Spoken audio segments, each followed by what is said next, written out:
praktisi QA ya, yang awalnya bekerja sebagai staf dokumen kontrol teman-teman. Jadi karena bagian dari QA adalah di sistem manajemen, nah kemudian saya di-assign sebagai seorang dokumen kontrol.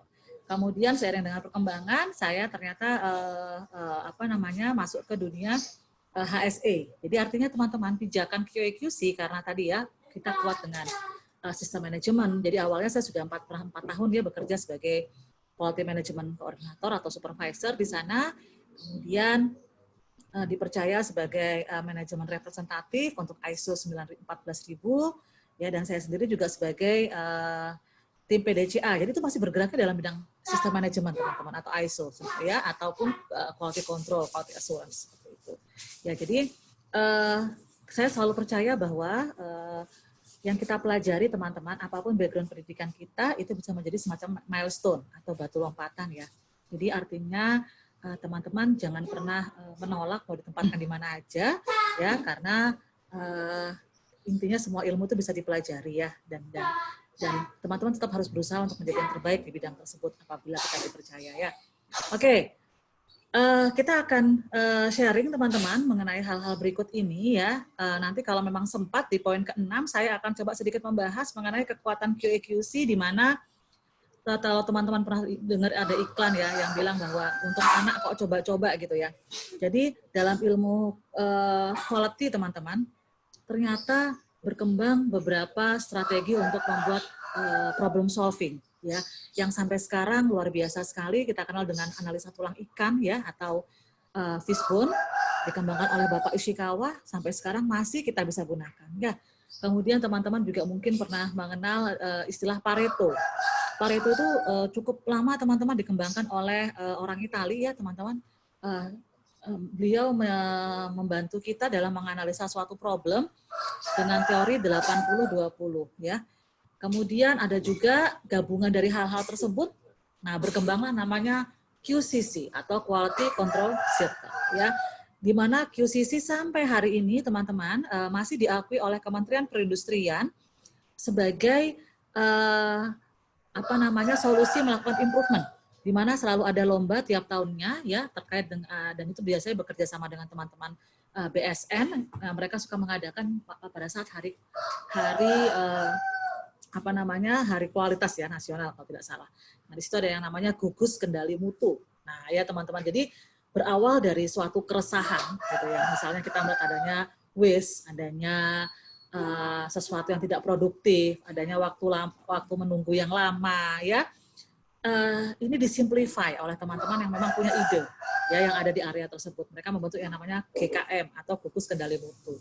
Ya, jadi Quality Control Circle yang awalnya berkembang dari teman-teman di industri yang lebih khusus lagi dari Departemen QA/QC, ternyata bayangkan teman-teman, sekarang diadopsi bukan hanya oleh negara, tapi oleh dunia ini ya teman-teman. Jadi bayangkan dari posisi QA atau QC, ternyata bisa dikembangkan menjadi standar yang jauh lebih besar ya teman-teman. Itu harapan saya. Nah, itu juga harapan kita di Mutiara Mutu sertifikasi teman-teman. Dari hal kecil yang bisa kita sampaikan, teman-teman ikut hanya training online 4 jam, ya harapan kita nanti suatu saat ini bisa menjadi dasar teman-teman berkembang menjadi orang besar ya di kemudian hari. Amin. Ya, oke. Sekarang kita bicara mengenai training ya teman-teman secara umum. Jadi sebenarnya target kita di Mutiara Mutu sertifikasi adalah teman-teman bisa mencapai 80 ini sebetulnya ya. Jadi sebenarnya teman-teman itulah tadi kenapa Mas Joko sebagai PIC untuk training hari ini menjelaskan bahwa tolong dong teman-teman nggak boleh melakukan mobilisasi. Nah, ini sebenarnya teori ini ada dasarnya teman-teman, yaitu dasar dari HR, ilmunya HR ya. Di mana dari hasil penelitian ilmuwan training development, mereka meneliti bahwa ketika peserta training kita itu cuma mendengarkan, tapi mereka melakukan aktivitas yang lain. Seperti kita nonton TV gitu ya sebelum makan gitu ya. Nah, teman-teman lihat webinar itu ternyata hanya lihat 10%. Tapi ketika teman-teman menyimak ya, melihat, melihat saja, tapi teman-teman mungkin mendengarkan sambil ngobrol dengan teman, nah itu hanya dapat 15%. Tapi ketika teman-teman melihat dan mendengar, tanpa gangguan, itu ternyata 20%. Itulah kenapa tadi Mas Joko sempat bilang, tolong nggak melakukan mobilisasi lain gitu ya. Artinya apa? Ya memang kalau memang emergency atau natural emergency, teman-teman seperti harus ke toilet, nah itu memang nggak mau ya gitu kan. Tapi teori ini teman-teman ya yang mendasari tadi kenapa diminta untuk oke, coba fokus dong. Plus kami juga ingin menyaksikan video teman-teman. Kecuali mungkin kalau teman-teman lihat di situ ada video yang tidak ada gambarnya, itu pasti bagian dari part of Mutiara Mutu ya. Oke. Nah, tujuannya apa? Agar saya sebagai trainer, kemudian panitia-panitia juga melihat, Bu Linda, tampaknya ini peserta sudah mulai boring nih Bu. Boleh dong dikasih simulasi kelompok. Nah itu ya teman-teman. Jadi tujuannya itu. Nah karena nanti agar ilmu ini dipahami sampai 40% teman-teman, kita coba ada diskusi. Ya, coba ada diskusi dengan orang lain. Ya. Nah nanti saya mungkin tidak berharap sampai 80% karena mungkin beberapa teman-teman tidak bekerja di bidang QA/QC, tapi harapan saya nanti ilmu QA/QC dimanapun teman-teman bekerja ini bisa diterapkan. Ya, karena era sekarang teman-teman tahu perusahaan-perusahaan sudah banyak yang menerapkan sistem matrix, di mana mereka mengadopsi istilah lean manufacturing. Ya, makin sedikit karyawannya makin efektif gitu ya. Jadi seorang orang production biasanya juga bertindak sebagai orang QC. Nah, gitu ya teman-teman ya, karena ya bagaimanapun efisiensi dibutuhkan di semua lini saat pandemi ini ya. Dan nanti harapan terakhir adalah ketika teman-teman sudah mulai bekerja dan sudah pernah menerapkan di tempat kerja, semoga ilmu yang didapat bisa teman-teman coba ajarkan ke rekan-rekan kerja yang lain. Gitu ya. Oke. Nah, kita coba pahami ada yang namanya quality evolution. Oke. Kita sekarang ada di mana sih? Atau mungkin teman-teman tadi yang sudah bekerja meskipun tidak dalam bidang QA/QC, teman-teman bisa tahu kita sekarang sebenarnya ada di mana, gitu ya. Contoh, ketika perusahaan kita hanya fokus kepada production, artinya dapat order, wah udah, yang penting belanja. Ini buat teman-teman silakan, kalau analogi yang paling gampang, bukan saya menghina ya, saya juga suka makan di warteg gitu ya. Tapi saya bukan menghina, tapi ini adalah konsep yang paling sederhana. Contoh perusahaan yang hanya fokus ke production. Ini adalah warteg contoh yang paling gampang ya teman-teman. Jadi mereka tidak ada perencanaan. Contoh, artinya mereka tahu mereka harus buka besok, tapi apa menu yang harus mereka sajikan, ya beberapa warteg mungkin tergantung dari apa yang dijual di pasar atau dijual oleh tukang sayur terdekat. Seperti itu ya. Jadi makanya kalau teman-teman ada jaringan warteg yang luar biasa besarnya, itu pasti konsepnya sudah tidak lagi konsep era yang pertama. Ya, teman-teman pahami ya. Jadi artinya gini, ketika teman-teman makan di warteg, pasti teman-teman lihat hari ini dia jual anggaplah sayur pare. Tapi enak nih, besok saya mau beli lagi deh gitu ya. Ternyata teman-teman kesana lagi besok atau lusa, bisa jadi produk itu nggak ada. Kenapa? Ya bisa jadi karena tadi teman-teman, pemikiran mereka adalah fokus pada production. Ya, yang penting mereka buka, ya, yang penting mereka bisa menyajikan makanan, tapi yang pasti apa yang dijual itu tergantung dari pasar atau ya.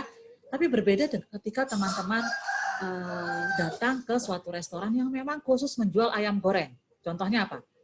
Yang namanya aja ada fried chicken-nya ya, entah Kentucky Fried Chicken gitu ya. Bayangkan teman-teman, kita datang ke Burger King atau kita datang ke Kentucky Fried Chicken, kita beli fried chicken, dibilang, aduh maaf ya, hari ini tukang potong ayamnya nggak buka, mungkin nggak kayak gitu? Nggak mungkin kan? Jadi perusahaan-perusahaan seperti ini teman-teman, udah pasti merencanakan produksinya jauh lebih advance daripada era 1 yang tadi ya. Nah, jadi teman-teman, setelah dulu berkembangnya revolusi industri, ya kita masih di era 1 dunia ini. Kemudian seiring dengan waktu, ya mereka mulai menyadari bahwa ada kalanya ternyata mereka mengalami beberapa kerugian terkait dengan produk yang tidak oke.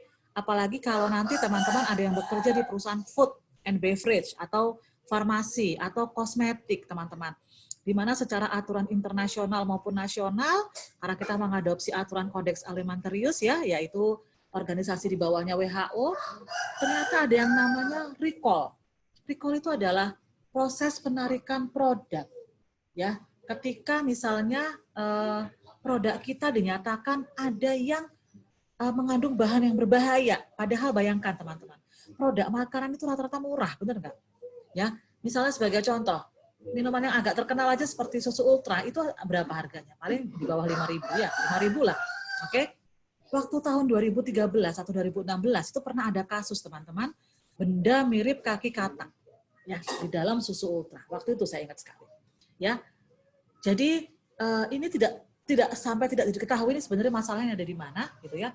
Tapi yang kita angkat jempol adalah betapa manajemennya Ultra Jaya. Pada saat ada laporan seperti itu, mereka menenangkan masyarakat atau konsumennya dan mereka langsung menerjunkan tim QC ya untuk disebarluaskan ke seluruh area distribusi mereka untuk menarik produk dengan kode batch yang sama. Bayangkan teman-teman. Saya tetap minum susu ultra sampai sekarang. Bukan saya orang susu ultra ya, tapi ini yang saya banggakan ya. Artinya ketika ada masalah teman-teman, yang menjadi konsep adalah jangan sampai ini terulang kembali. Tapi saya coba ambil kasusnya adalah recall ini sendiri. Recall itu sangat mahal. Dan recall itu adalah hal yang ditakutkan oleh semua pengusaha-pengusaha industri, teman-teman ya. Baik itu di bidang food, beverage maupun di kosmetik ataupun obat-obatan. Mereka sangat takut karena itu sangat mahal, itu sangat merugikan gitu ya. Nah, kemudian sehingga mereka mau tidak mau mereka menerapkan yang namanya QC. Tapi saat era 2, teman-teman, ini saya ingat sekali, ini tahun 80-an, era 2 ini adalah QC-nya itu baru ditaruh di tempatnya final check. Jadi ketika kita punya tahapan proses produksi, tahapan kegiatan produksi ya, anggaplah saya bikin baju, garment ya, kain dipotong, kemudian jahit, pasang kancing, masukkan ke plastik, dikasih tag. Gitu ya, dikasih tag, kasih pasang plastik, sudah. Nah, ketika sudah selesai, baru kita melakukan pengecekan. Ada kerugian nggak teman-teman? Ketika misalnya ketahuan, waduh, kancingnya salah, ada kerugian ya. Nah, di situ ya teman-teman. Jadi meskipun teman-teman yang tadi berpikir takut sama recall, mereka sudah nyiapin QC, di era 2 sudah mulai dikenal istilah quality control, ternyata ini pun tidak efektif. Kenapa? Karena QC-nya baru ditaruh di posisi akhir, teman-teman. Ya. Nah, sekarang artinya apa, teman-teman? Ternyata meskipun kancingnya akhirnya dibongkar, dijahit lagi dalam istilah ISO 9001, ya, kalau teman-teman baca di klausul 8.7 itu ada yang namanya pengendalian untuk produk tidak sesuai. Artinya ketika diketahui ada produk yang tidak oke, nggak sesuai spek, tapi masih dalam area pabrik kita, ya itu kita bisa melakukan beberapa pengendalian. Seperti contoh, dulu saya pernah bekerja di pabrik keramik atau ceramic tile. Ketika tidak masuk spesifikasi KW1, kita bisa downgrade ke KW2, benar nggak? Atau bisa juga teman-teman lakukan yang namanya tadi ya, repair, bongkar, ya. Oke. Tapi yang paling merugikan bagi pengusaha atau perusahaan adalah ketika nggak bisa diapa-apain lagi teman-teman, atau kita sebut dengan scrap, bener nggak? Ya, jadi perusahaan-perusahaan yang saya ingat sekali ya di perusahaan garment, apalagi kalau yang dalam bidang aparel yang membuat misalnya sepatu dan sebagainya, untuk produk-produk raksasa seperti Nike, Adidas ya, ketika tidak masuk KW1 speknya, mereka tidak punya KW2 teman-teman. Yang ada apa? Harus dijadikan scrap. Tujuannya apa? Tujuannya agar tidak ada oknum yang memanfaatkan sehingga dijual di factory outlet ya. Sebenarnya kalau kita masih belanja di factory outlet, kita tahu kita memanfaatkan produk-produknya oknum itu ya. Oke. Nah, balik lagi. Itu tetap merugikan bagi pengusaha ya teman-teman ya, karena mereka harus ada lembur untuk bongkar. Ya kan? Mereka harus jahit lagi.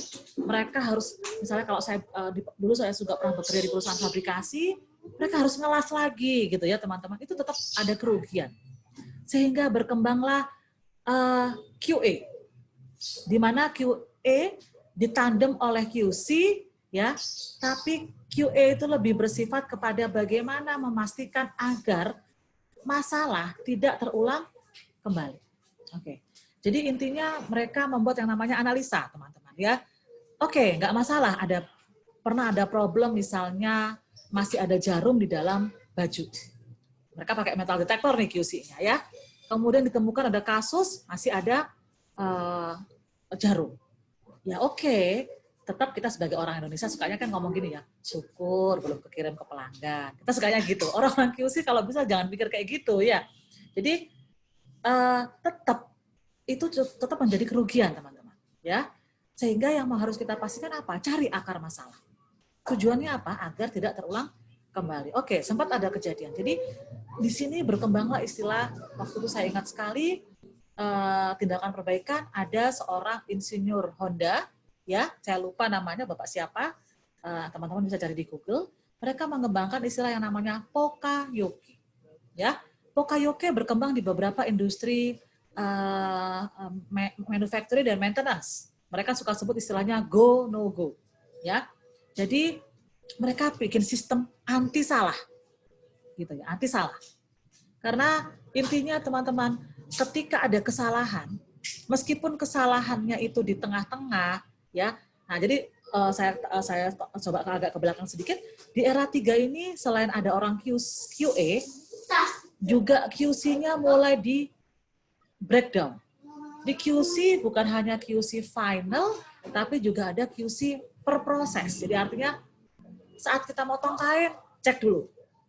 Ya, jangan-jangan ada yang salah potong. Jangan-jangan patronnya nggak sesuai sama size. Maunya kita memproduksi size XL yang dipotong size S. Nah, ini yang rugi, teman-teman. Ya, kalau nggak bisa diapa-apain lagi, tapi kalau kita motongnya size XL untuk size S masih bisa, ya nggak? Jadi setiap tahapan kegiatan selalu ada QC in process. Ya, ada juga tadi yang sebelumnya era pengecekan produk tetap ada QC final product. Dan ada QA untuk menganalisa. Ya. Tapi itu di era 3. Kemudian tapi tetap dirasa masih ada masalah. Kenapa? Ternyata meskipun kita sudah tempatkan QC in process, ya, di tengah-tengah proses, tetap saja yang namanya kain sudah dipotong, nggak sesuai ukuran, atau baju sudah kain sudah dijahit tapi benangnya salah, ya kan harusnya warnanya merah, ternyata dijahit warnanya hitam, gitu ya teman-teman ya. Itu juga tetap ada yang namanya kerugian. Akhirnya mereka mulai berpikir yang namanya prevention. Ya, prevention. Disitulah berkembang istilah tadi yang Pokayoke, anti salah. Teman-teman, silahkan dibayangkan berapa umur saya. Saya dulu masuk kuliah tahun 98. Teman-teman masuk kuliah tahun berapa? Nah, ya, jadi bisa dibayangkan ya perbedaannya ya umur kita. Saat saya di era tahun 98 masuk kuliah, saya tuh ceritanya dapat hadiah motor, sepeda motor dari bapak saya. Karena bapak saya bangga saya masuk kampus negeri ceritanya. Tapi waktu itu saya ingat motor saya itu lampunya ya dinyalakan kalau sudah malam. Ya, karena waktu itu memang belum ada aturan yang signifikan gitu ya untuk nyalakan lampu gitu ya teman-teman. Jadi ya kalau siang nggak nyalakan lampu. Nah, motor-motor itu masih digunakan ketika sudah lulus kuliah. Dan ketika itu saya ingat 5 tahun setelah saya lulus kuliah, ya, 5 tahun setelah saya kuliah, ya itu masih ada sudah keluar aturan bahwa siang hari pun sepeda motor harus menyalakan lampunya, ya. Tapi yang terjadi apa teman-teman? Ya kalau saya ingat, benar nggak? Kalau saya ingat baru saya nyalakan. Tapi teman-teman sekarang yang punya motor matic misalnya, saat teman-teman nyetar motor langsung nyala nggak lampunya? Langsung nyala ya. Itulah yang namanya Pokayoke. Pokayoke itu tidak tergantung manusia. Kenapa teman-teman tidak tergantung manusia? Karena mereka tahu manusia itu tempatnya salah dan hilaf, benar ya. Jadi karena mereka tahu manusia tempatnya salah, jadi artinya iya nyalain lampu kalau nggak lupa gitu ya teman-teman.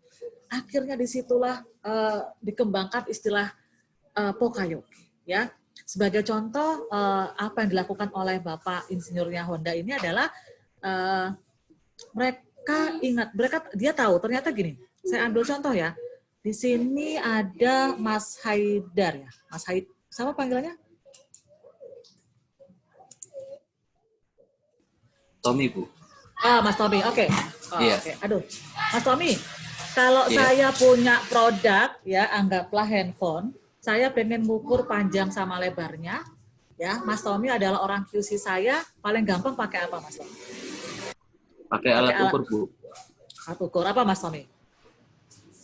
Mikrometer atau penggaris bisa, tergantung kebutuhan. Iya. Oke, bagus. Oke, silakan ditutup dulu, Mas Tommy, di-mute dulu. Mas Salman sekarang, Mas Salman kalau saya tanya, kira-kira Mas Salman, ketika saya, meskipun saya menggunakan alat yang sederhana seperti penggaris, ya, nggak pakai sketmat deh, ya, ataupun sketmat yang lebih sederhana gitu ya, atau yang lebih canggih, tapi tetap aja lebih pembacaannya sederhana ya. Kira-kira saya perlu ngajarin nggak Mas Salman? PIC yang saya tugaskan untuk melakukan pengukuran. Kalau menurut saya sih perlu juga Bu, perlu dijelaskan.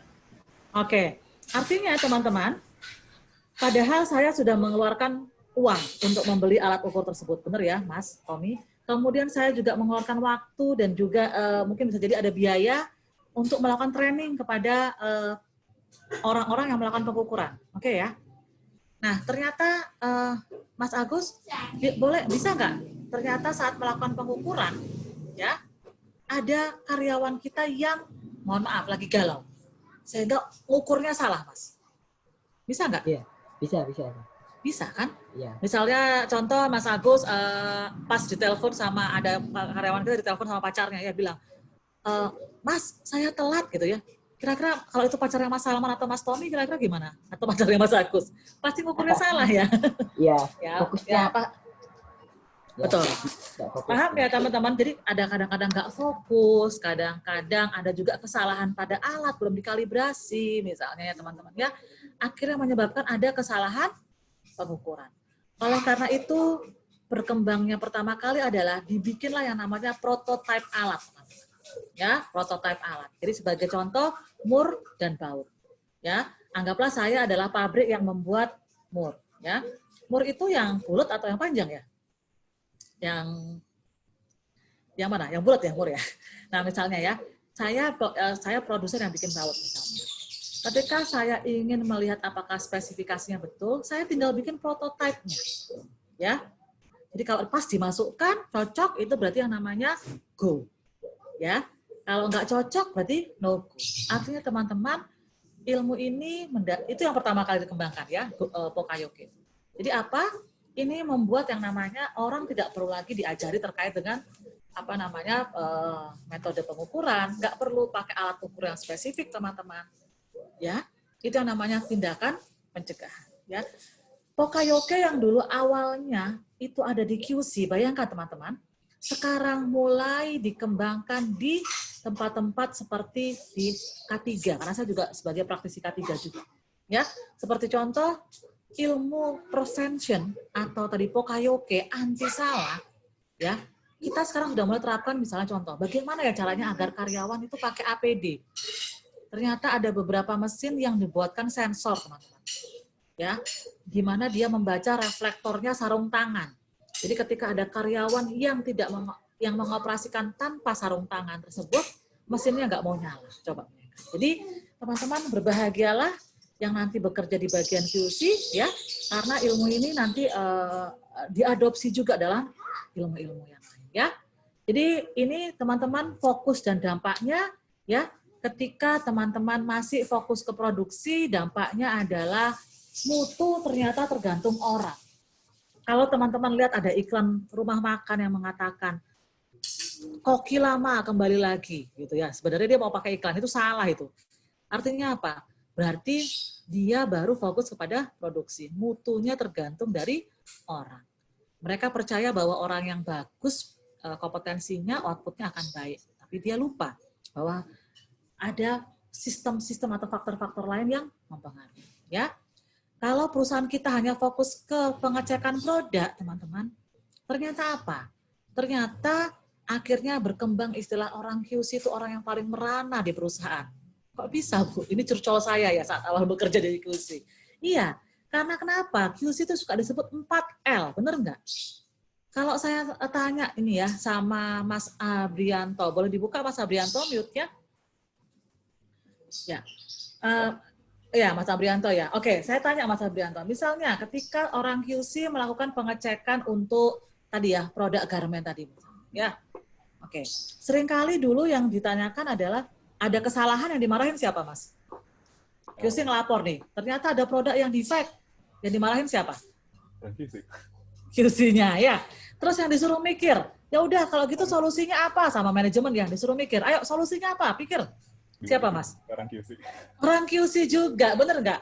Udah gitu orang QC ngasih solusi. Oke, diisolasi dulu Pak, kemudian di repair.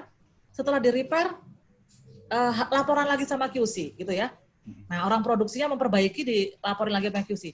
Terus sebelum dikirim ke pelanggan dicek lagi nggak? Yang ngecek lagi siapa kira-kira? Orang QC. QC lagi, coba bayangkan teman-teman. Ada yang bilang QC itu gaji di bawah produksi tapi 4L, lo lagi gitu ya. Itu curhatan zaman dulu ya. Jadi teman-teman silahkan disindir manajemennya kalau masih seperti itu ya. Pak Amrianto, terima kasih. Boleh di-mute kembali. Artinya teman-teman, kalau perusahaan teman-teman masih seperti itu terhadap orang QC, berarti mohon maaf nih, saya bisa bilang perusahaan teman-teman masih gagal move on.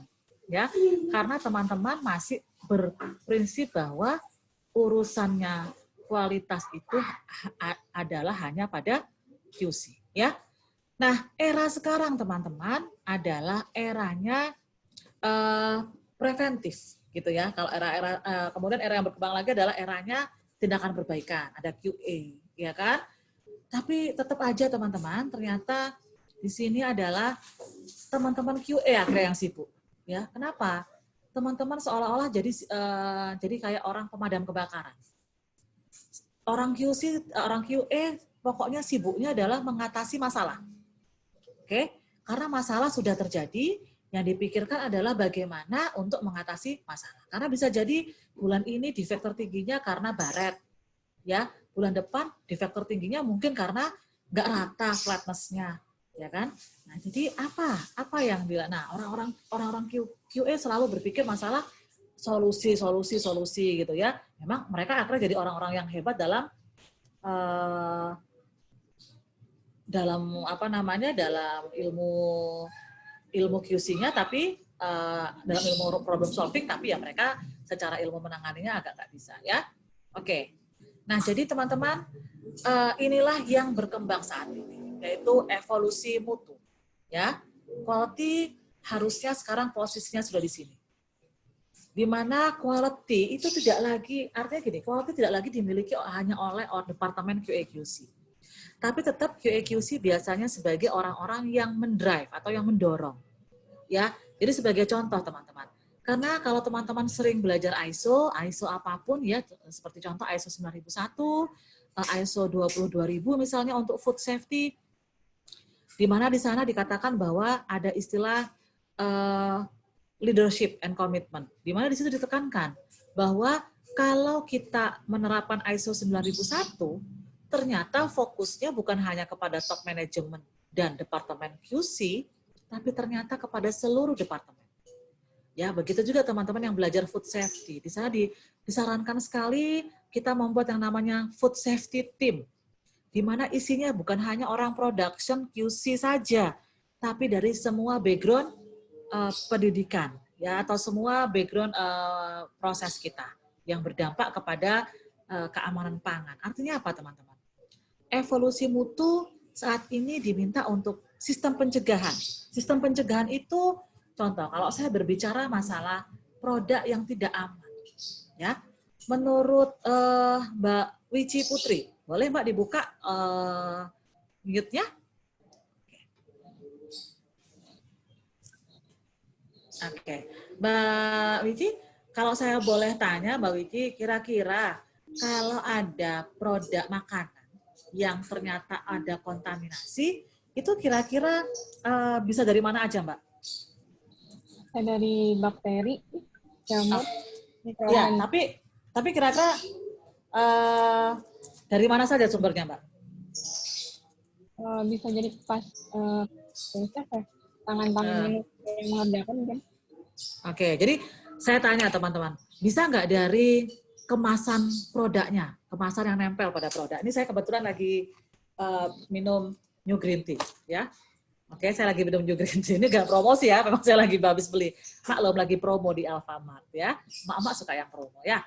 Kalau saya mengkonsumsi ini ternyata saya sakit perut, bisa nggak ternyata bakterinya itu ada dari plastiknya? Saya tanya. Bisa ya Mbak Wici? Bisa. Bisa juga dari airnya yang digunakan oleh proses produksi, benar nggak? ya. Benar ya, Mbak? Oke. Bisa juga dari proses penyimpanannya, bisa Mbak? Bisa. Nah, sekarang teman-teman silakan bayangkan. Oke, kalau dari proses produksinya, makanya teman-teman yang melakukan tindakan perbaikan, tindakan pencegahan, oke, ada di production, ada di QC, ada di gudang. Tapi sekarang bayangkan, Mbak, kalau bakterinya berasal dari kemasan botolnya. Berarti kira-kira teman-teman pembelian harus berpikir masalah pencegahan nggak? Bagaimana ya caranya agar kita beli botol kosong itu dari supplier yang memang menerapkan food safety juga? Boleh nggak seperti itu? Boleh. Nah, betul ya? Nah, jadi artinya apa teman-teman? Kita tidak hanya berpikir di area proses produksi saja untuk prevention, tapi juga kita berpikir dari sisi pengadaan, ya. Nah, kalau saya tanya lagi misalnya di sini kepada ini Mbak Mutiara Dian ini apakah ownernya Mutiara Mutu? Bukan, Bu. Oh, bukan. Saya pikir ini komisarisnya Mutiara Mutu, bukan ya. Oke, Mbak Mutiara Dian, boleh saya tanya sekarang. Kira-kira bisa nggak Pak, Mbak, produk yang tidak aman itu dihasilkan dari karyawan yang nggak paham? Bisa. Bisa. Bisa. Jadi kira-kira kalau masalah nggak paham, nggak kompeten, itu kira-kira yang ngurusin di perusahaan siapa ya, Mbak? QC, Bu. QC atau HR? Training-training itu siapa yang ngurusin? Kalau misalnya pertama kali mau masuk itu HRD. HRD, Tapi untuk terus? prosesnya itu kan QC. Oke, QC, betul. Tapi ngatur jadwalnya juga tetap dengan orang HRD ya, Mbak? Iya. Betul. Jadi artinya Mbak Mutiara tetap dalam, jadi orang-orang HRD juga ikut berpikir, bagaimana ya agar saya mencegah masuknya karyawan yang tidak kompeten. Benar nggak? Nah, betul ya teman-teman. Jadi terima kasih Mbak Dian, boleh di close dulu, di mute dulu. Jadi sekarang evolusi mutu yang bicara masalah prevention, ya itu diminta bukan hanya di satu departemen, meskipun dia bicara masalah kualitas, tapi hampir di semua departemen yang terkait ya. Nah, teman-teman, ini juga ada salah satu hasil penelitian ya ilmuwan lain yang mengatakan bahwa ketika kita memfokuskan kepada prevention. Jadi kalau yang namanya prevention atau preventif itu di awal atau di tengah-tengah atau di akhir sih teman-teman? Di awal ya, atau di perencanaan ya. Nah, jadi ketika kita meluangkan waktu yang lebih panjang, ini kan waktu ya, waktunya kita lebih lama nih teman-teman ya, untuk melakukan yang namanya perencanaan sehingga kita berpikir masalah pencegahan, termasuk juga biaya yang kita keluarkan untuk melakukan pencegahan, ya ternyata kita tetap diuntungkan dari sisi apa? Keuntungan ketika dari sisi kesalahan-kesalahan internal maupun kesalahan eksternal. Artinya teman-teman, konsep prevention ini bukan hanya berdampak kepada waktu, tapi juga ternyata berdampak kepada biaya.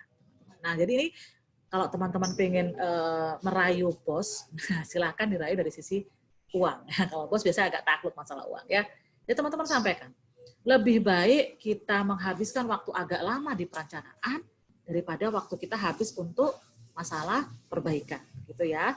Nah, jadi nanti harapannya teman-teman dengan adanya sistem prevention, kita bisa berpikir dengan konsep nanti bagaimana, ya, bukan bagaimana nanti. Udahlah, kayak orang kalau tadi yang saya contohkan warteg ya, udahlah nggak apa-apa. Nanti kalau ada yang nanya, Bu ada ini nggak, bilang aja habis, ya kan? Karena mereka baru mengatasi masalah setelah ada masalah. Tapi kita sekarang berpikir masalah nanti bagaimana. Nah, teman-teman, bagi teman-teman yang sekarang pernah mendengarkan istilah BCP, Business Continuity, terutama masalah pandemi. Baik, ini teman-teman sedikit cerita ya.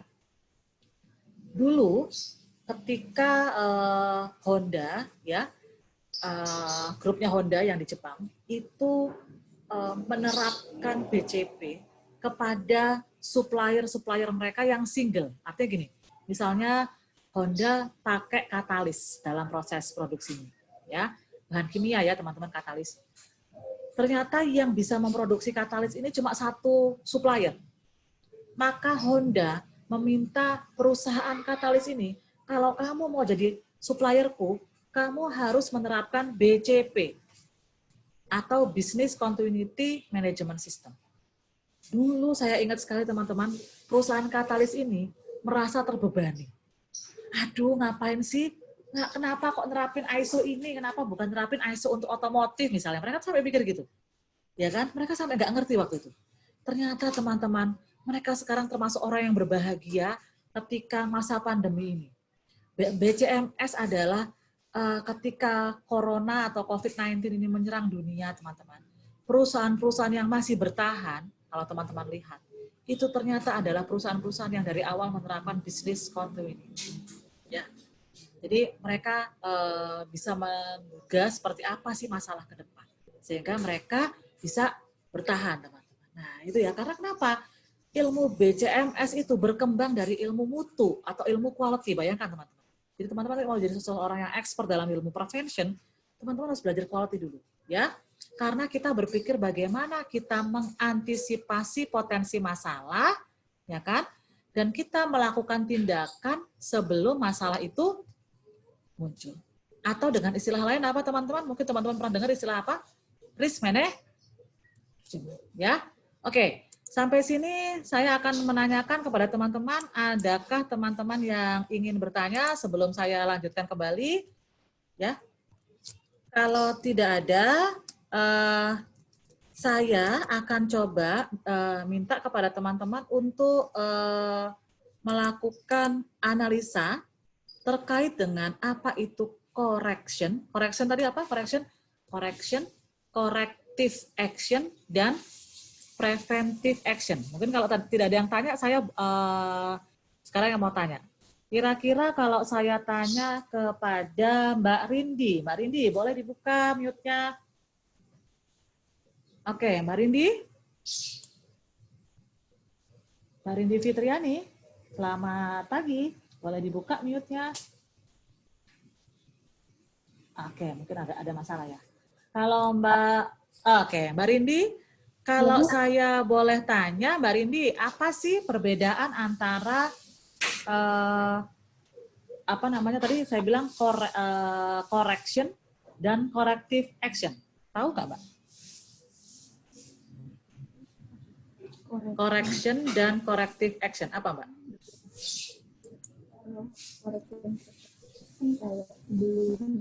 Kalau Oke, Mbak Rendi mungkin bisa di-mute dulu sementara. Oke, saya jelasin dulu, tapi nanti Mbak Rendi yang simpulkan ya. Oke. Tadi saya sempat cerita ada perusahaan ya yang melakukan repair saat mereka membuat baju, terus habis itu salah kancing yang dipasang. Jadi baju udah selesai potong kain, jahit, pasang kancing, ya sampai dimasukkan ke dalam plastik, ya teman-teman. Kemudian ketahuan ternyata kancing yang dipasang harusnya warnanya merah, yang dipasang hijau.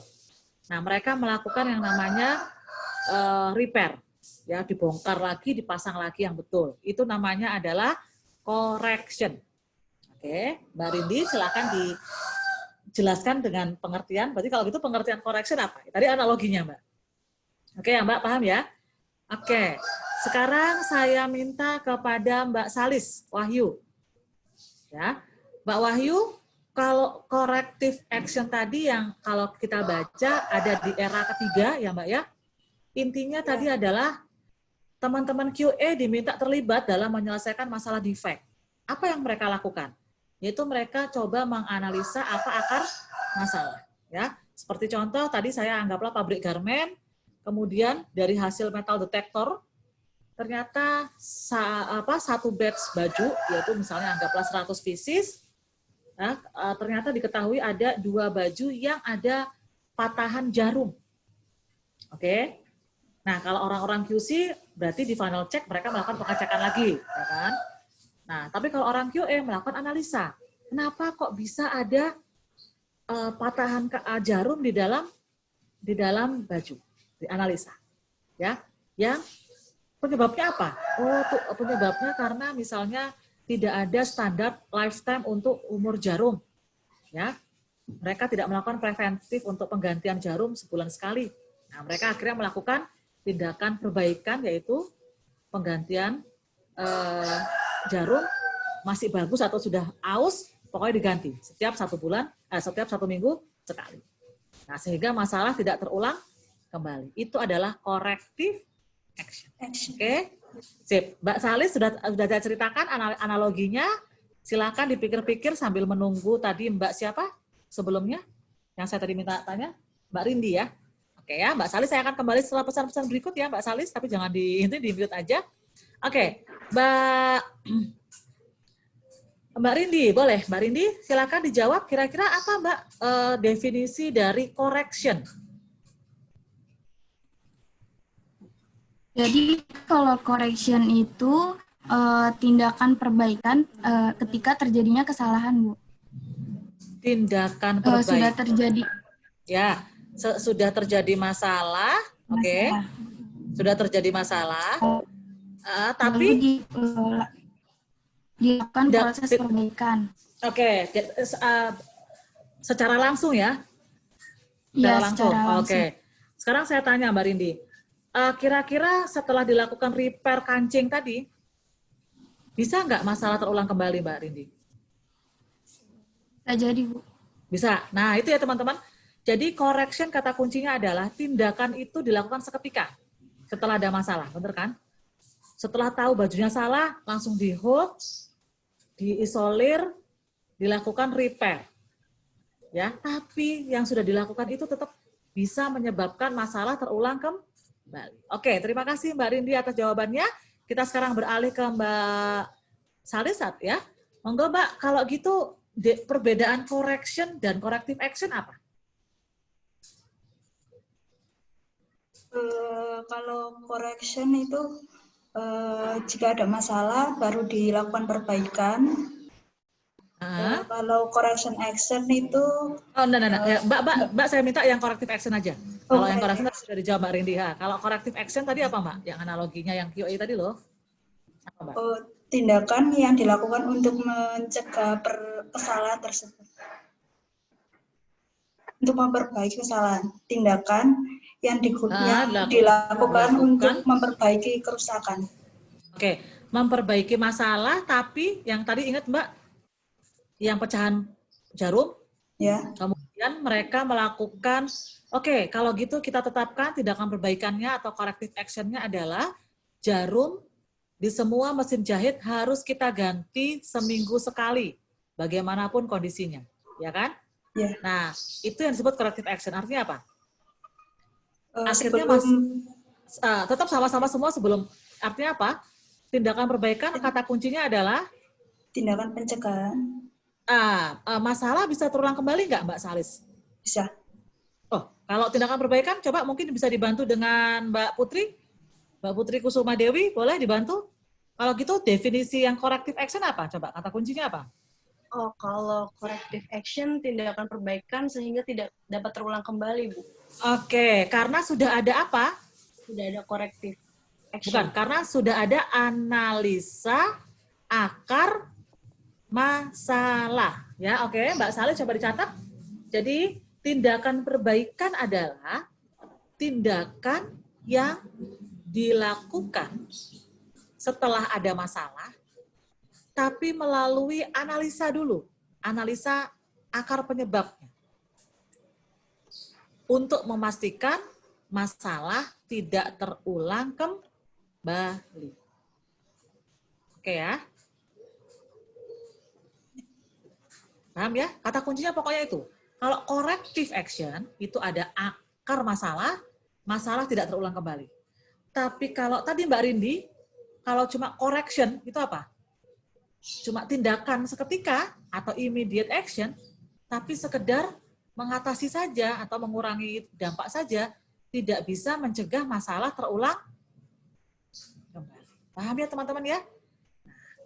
Sekarang kepada Mbak Fariha. Mbak Fariha boleh di-mute, selamat pagi. Di-unmute, mohon maaf. Ya, Mbak, kalau tadi corrective action setelah ada masalah, oke. Ya. Kalau preventive action apa, Mbak?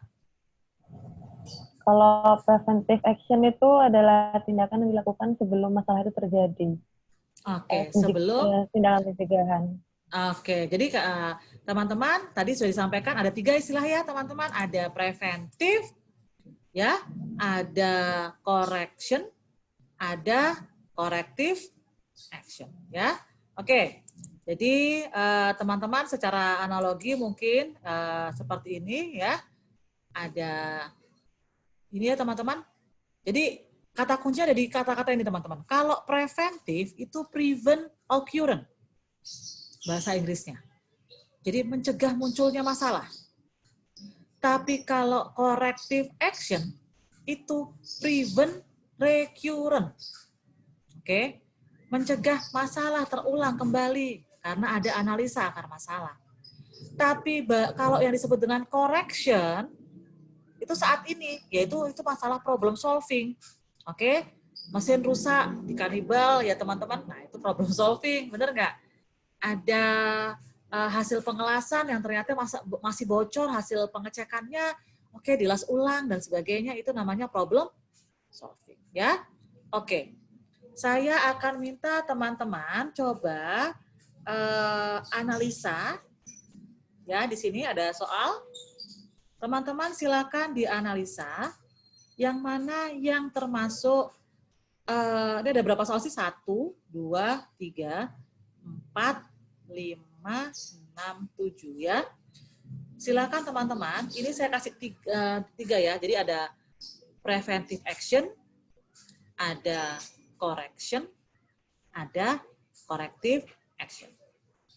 Saya kasih waktu untuk mengerjakan sendiri-sendiri ya teman-teman. Saya kasih waktu 5 menit ya, karena cuma 7 saja. Oke, gampang lah teman-teman, isi aja C, A gitu ya. Nomor 1 misalnya apa? Misalnya nomor 1 PA misalnya gitu ya. PA itu preventive action, C itu correction gitu ya. Nah, saya kasih waktu 5 menit Mas Joko ya, nggak apa-apa ya Mas, saya mute dulu. Nanti saya tetap di sini, teman-teman silakan mengerjakan, nanti saya tanya masing-masing ya. Oke Ibu, monggo.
Oke, bagaimana pekerjaannya teman-teman? Apakah sudah selesai?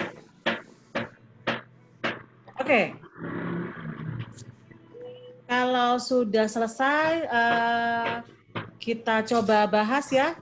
Teman-teman, mungkin saya minta untuk nomor 1, part tidak terpasang. Oke. Karena part tidak terpasang karena part tercampur ya. Silakan di sini saya minta kepada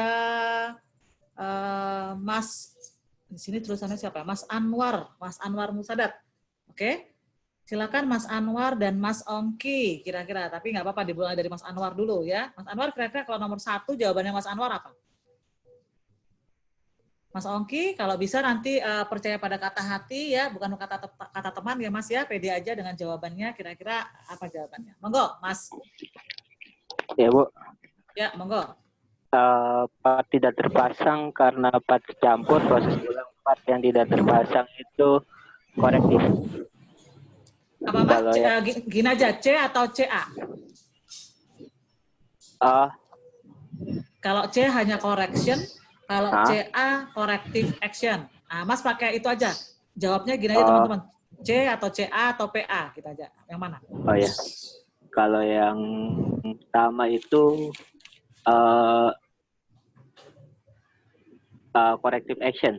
CA. Corrective, CA. Oke. Ya. Terima kasih Mas Anwar, boleh di-mute dulu. Sekarang silakan Mas siapa tadi yang saya minta tolong jawab, Mas Ongki ya? Tadi Ongki yang jawab, Bu. Oh, tadi Ongki. Oh, bukan Anwar. Oke, silakan Mas Anwar. Bu. Halo, ya. Ya, monggo. Habis saya pikir Mas Anwar yang udah dekat sama mic-nya, saya pikir Mas Anwar yang ngomong. Silakan. Ya, nomor 1 itu correction, Bu. Correction. Oke, baik. Sekarang kita bahas ya teman-teman. Terima kasih Mas Anwar dan Mas Ongki. Intinya santai teman-teman. Ini bukan ujian. Jadi kalau memang masih ada yang salah juga nggak masalah. Ya kalau bener semua jadi trainer nanti ya. Oke, kita bahas ya teman-teman. Part tidak terpasang karena part tercampur. Intinya gini sekarang. Oke, Mas Anwar boleh di-mute juga. Di-mute lagi ya. Oke. Mas Ongki juga sama, di-mute juga. Baik. Intinya masalah sudah terjadi belum?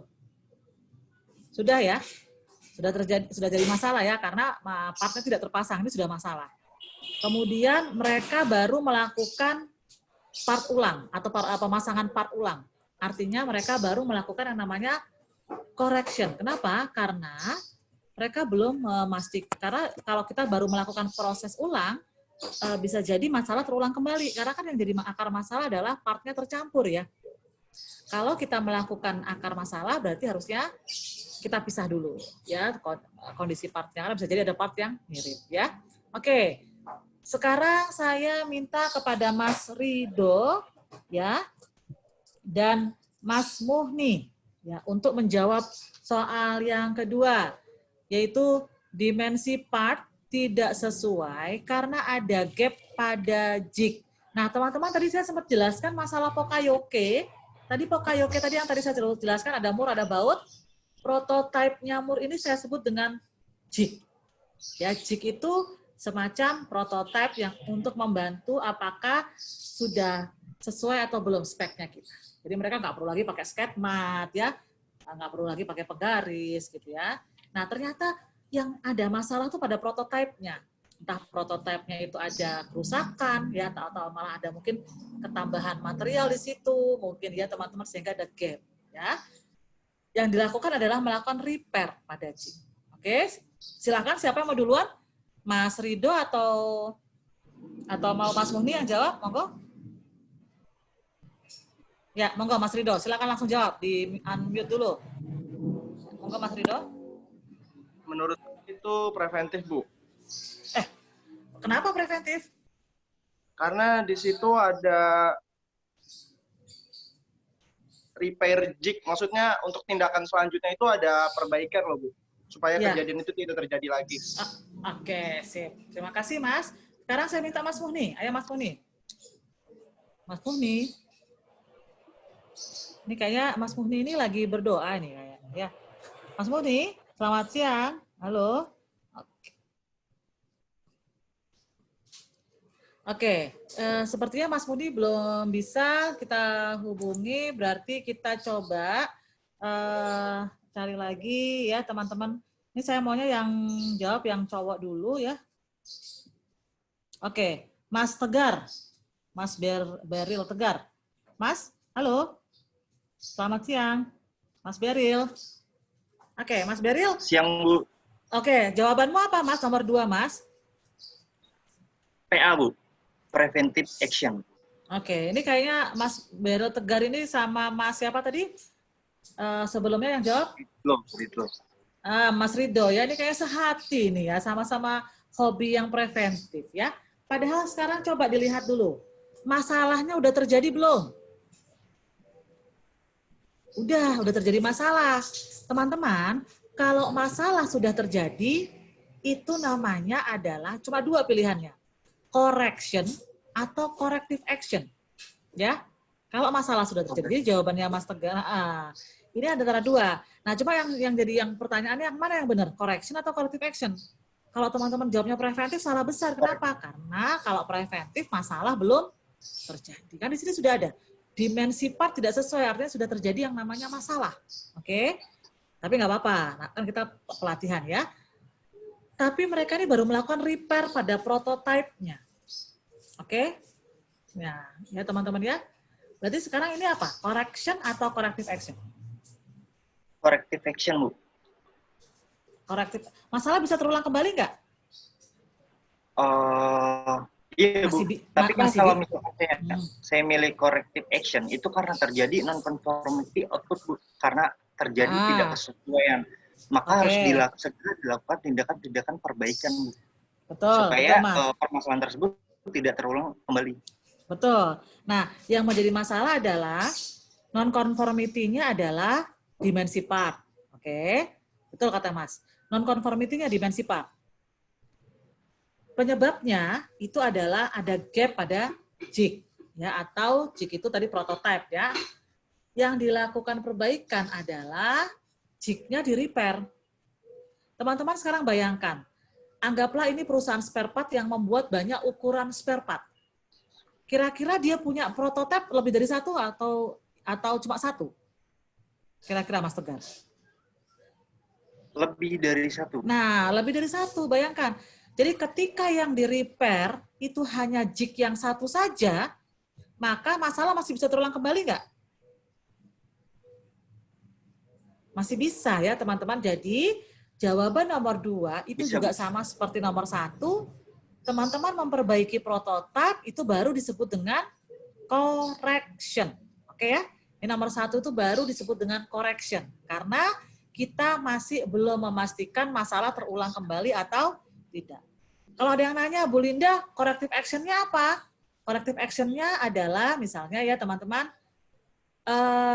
kita melakukan pengecekan kepada semua jig. Ya, apakah ada gap di sana? Ketika ada gap, baru kita repair. Atau kita juga buat ketentuan macam checklist sebelum bekerja. Ya, ketika teman-teman mau bekerja, dilakukan dulu pengecekan jig-nya. Jadi kalau rusak, ada pelaporan. Nah, itu teman-teman. Jadi memastikan agar tidak terulang kembali. Sekarang saya minta kepada Mbak Nurul, ya. Mbak Nurul sudah belum ya saya tanya? Belum ya? Sama Mbak Evi, belum saya tanya ya. Oke. Mbak Nurul sama Mbak Evi, silakan dijawab yang nomor 3 ya.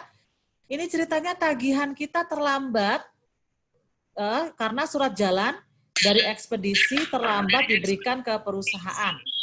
Yang kita lakukan cuma kita nelpon doang, Mbak.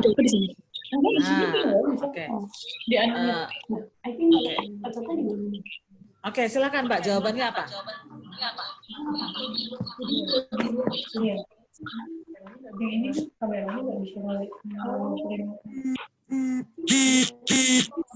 Nanti kalau kamu jawab yang di sini di unmute dulu.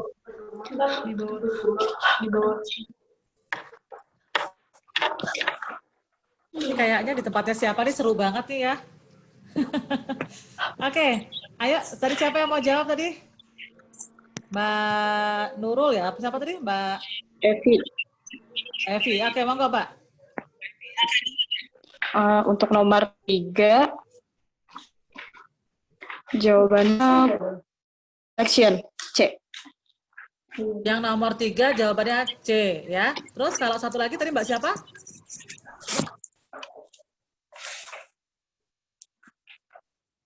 Selain Mbak Nurul siapa lagi tadi? Saya minta tolong. Mbak Evi ya? Siapa? Kalau Mbak Nurul sudah on belum? Mbak Nurul sudah pernah saya tanya, Mbak Ersaliani Nurul.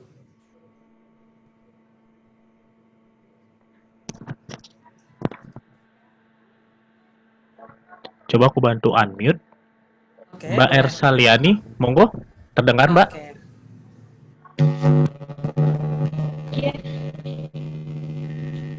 Ya, monggo, Mbak.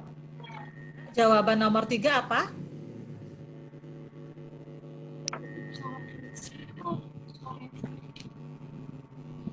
Ada masalah, surat kita terlambat diserahkan dari ekspedisi, tapi kita cuma baru nelpon doang.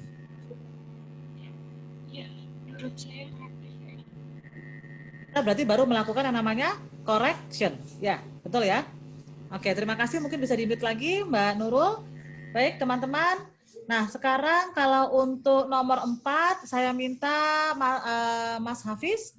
Mas Hafiz, kira-kira jawabannya apa? Nomor 4, kita melakukan identifikasi resiko atau kita menentukan identifikasi aspek dampak. Kira-kira menurut Mas apa itu?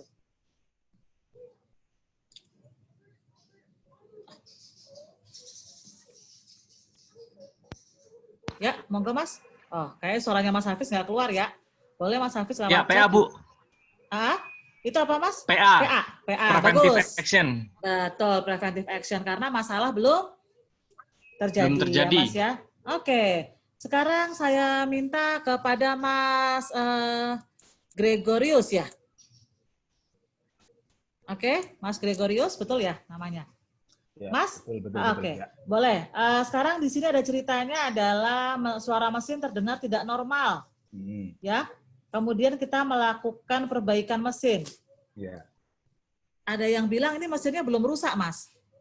Ya, tapi mesinnya baru terdengar tidak normal. Terus kita perbaiki. Menurut Mas ini termasuk apa, Mas? Correction, Bu. Correction. Iya. Correction atau corrective action? Correction, Bu. Correction, karena masalah sudah terjadi ya. Sudah terjadi. Oke. Ya. Nah, kalau saya tanya sama Mbak Ratna, ini anggaplah mobil Mbak Ratna, misalnya ya, Mbak Ratna naik mobil atau naik motor. Motornya sih masih bisa jalan, Mbak. Tapi kebetulan ada suara-suara yang agak-agak aneh gitu ya. Tapi kan ya kita sebagai bukan orang mesin kita nggak ngeh ya Mbak gitu ya. Tapi kemudian orang tua atau mungkin kakak kita memperbaiki motor tersebut, itu yang namanya apa Mbak? Correction. Oke. Nah, teman-teman, ini ada beberapa orang mengatakan ini bisa jadi ada teman-teman yang mengatakan ini preventif. Kenapa? Karena toh mesinnya masih bisa jalan, Bu, gitu ya. Tapi ada beberapa orang yang mendengar ini nggak oke, langsung diperbaiki. Tapi memang beberapa orang menyatakan kalau sudah bunyinya nggak normal, itu sudah diasumsikan sebagai perbaikan. Seperti itu ya. Oke, jadi mungkin betul, yaitu correction. Ya. Sekarang adalah saya minta kepada Mbak Anggini Laras, boleh dijawab yang nomor 6. Orang produksi salah membuat spare part karena informasi dari marketing kurang jelas. Nah, tindakan selanjutnya, marketing diminta lebih detail dalam mengumpulkan informasi dari customer. Oke, Mbak Anggini Laras, kira-kira ini apa, Mbak? Preventif, Bu. Nah, sekarang Mbak Anggini saya tanya, masalah udah terjadi belum? Udah ya. Berarti pilihan. Nah, kalau masalah sudah terjadi, pilihannya cuma 2 nih. Correction atau corrective action, ya. Nah, sekarang yang jadi masalah adalah masalahnya terulang kembali nggak kalau marketing sudah meminta detail nanti ke depannya? Tidak, Bu. Tidak. Berarti jawabannya adalah ini correction atau corrective action? Corrective action. Betul, yang ini adalah corrective action. Bagus. Sekarang saya minta terakhir kepada Mbak Umi Nur, sudah jawab belum tadi? Di sini belum ya, Mbak? Belum. Ya, Bu. Oke, boleh. Oke, Mbak Umi yang terakhir, Mbak. Ayo. Save the best for last. Silakan jawab. Terjadi customer claim. Yang apa, Mbak? CA, corrective action. Betul. Bagus sekali. Jadi kenapa CA, Mbak? 1, karena masalah sudah terjadi. Terjadi. Nah, Kemudian dan dilakukan perbaikan agar tidak terulang. Identifikasi akar masalahnya. Oke, mereka sudah sesuai dengan identifikasi akar masalah, ya. Oke, bagus. Terima kasih Mbak Umi. Ya, Anda menutup dengan cantik. Oke, seperti kata lagu zaman saya dulu, Mbak Umi, ada lagu yang namanya Save the Best for Last. Jadi betul ya, Mbak Umi. Saya menyisakan pertanyaan terakhir untuk Mbak Umi yang ditutup dengan bagus, ya. Oke, teman-teman yang pernah belajar sistem manajemen, ya, baik itu ISO 9001, ISO TS, ya, untuk apa namanya, otomotif, ya, ada juga untuk yang lain, teman-teman, itu adalah sistem manajemen mutu, ya, atau kita sebut dengan quality management. Nah, di dalam quality management itu ada dua, ada quality control dan ada quality assurance. Jadi memang meskipun, jadi ibaratnya gini teman-teman, ini analoginya sama seperti perusahaan yang namanya Semen Gresik dan Semen Indonesia. Ya. Jadi kalau saya tanya, teman-teman yang terkenal duluan tuh sebenarnya siapa sih? Semen Gresik atau Semen Indonesia? Sebetulnya adalah Semen Gresik, benar nggak? Pabriknya Semen Gresik itu ada duluan. Tapi ketika ditanya sekarang, siapa yang kedudukannya lebih besar? Itu ternyata Semen Indonesia. Karena Semen Indonesia sekarang menguasai Semen Gresik, menguasai Semen Padang, ya, menguasai semen yang ada di Vietnam, termasuk juga Holcim, teman-teman. Sekarang sudah dibeli sama Semen Indonesia. Ya. Dan pusatnya Semen Indonesia itu adanya di Semen Gresik, di Gresik sana, gitu ya. Ini sama teman-teman, seperti analoginya QM sama QA/QC. Yang dulu berkembang, ya, kalau teman-teman tadi mempelajari evolusi quality, yang berkembang pertama adalah quality control, benar nggak? Ya kan? Era pengecekan produk pertama kan? Nah, QC. Tapi sekarang yang ternyata lebih besar ruang lingkupnya adalah QM atau quality management. Jadi analoginya sama ya teman-teman. Jadi artinya yang lahirnya terakhir belum tentu skopnya lebih kecil, ya, karena bisa jadi yang lahir terakhir seperti quality management, ilmu tersebut ternyata lebih luas, ya, termasuk di dalamnya ada ilmu QA, ada ilmu QC, ya. Nah, jadi seperti ini teman-teman kedudukannya. Jadi ketika teman-teman mempelajari sistem manajemen mutu, di dalamnya kita mempelajari QA QC, tapi tentu saja kita hanya mempelajari kulit-kulitnya saja, ya.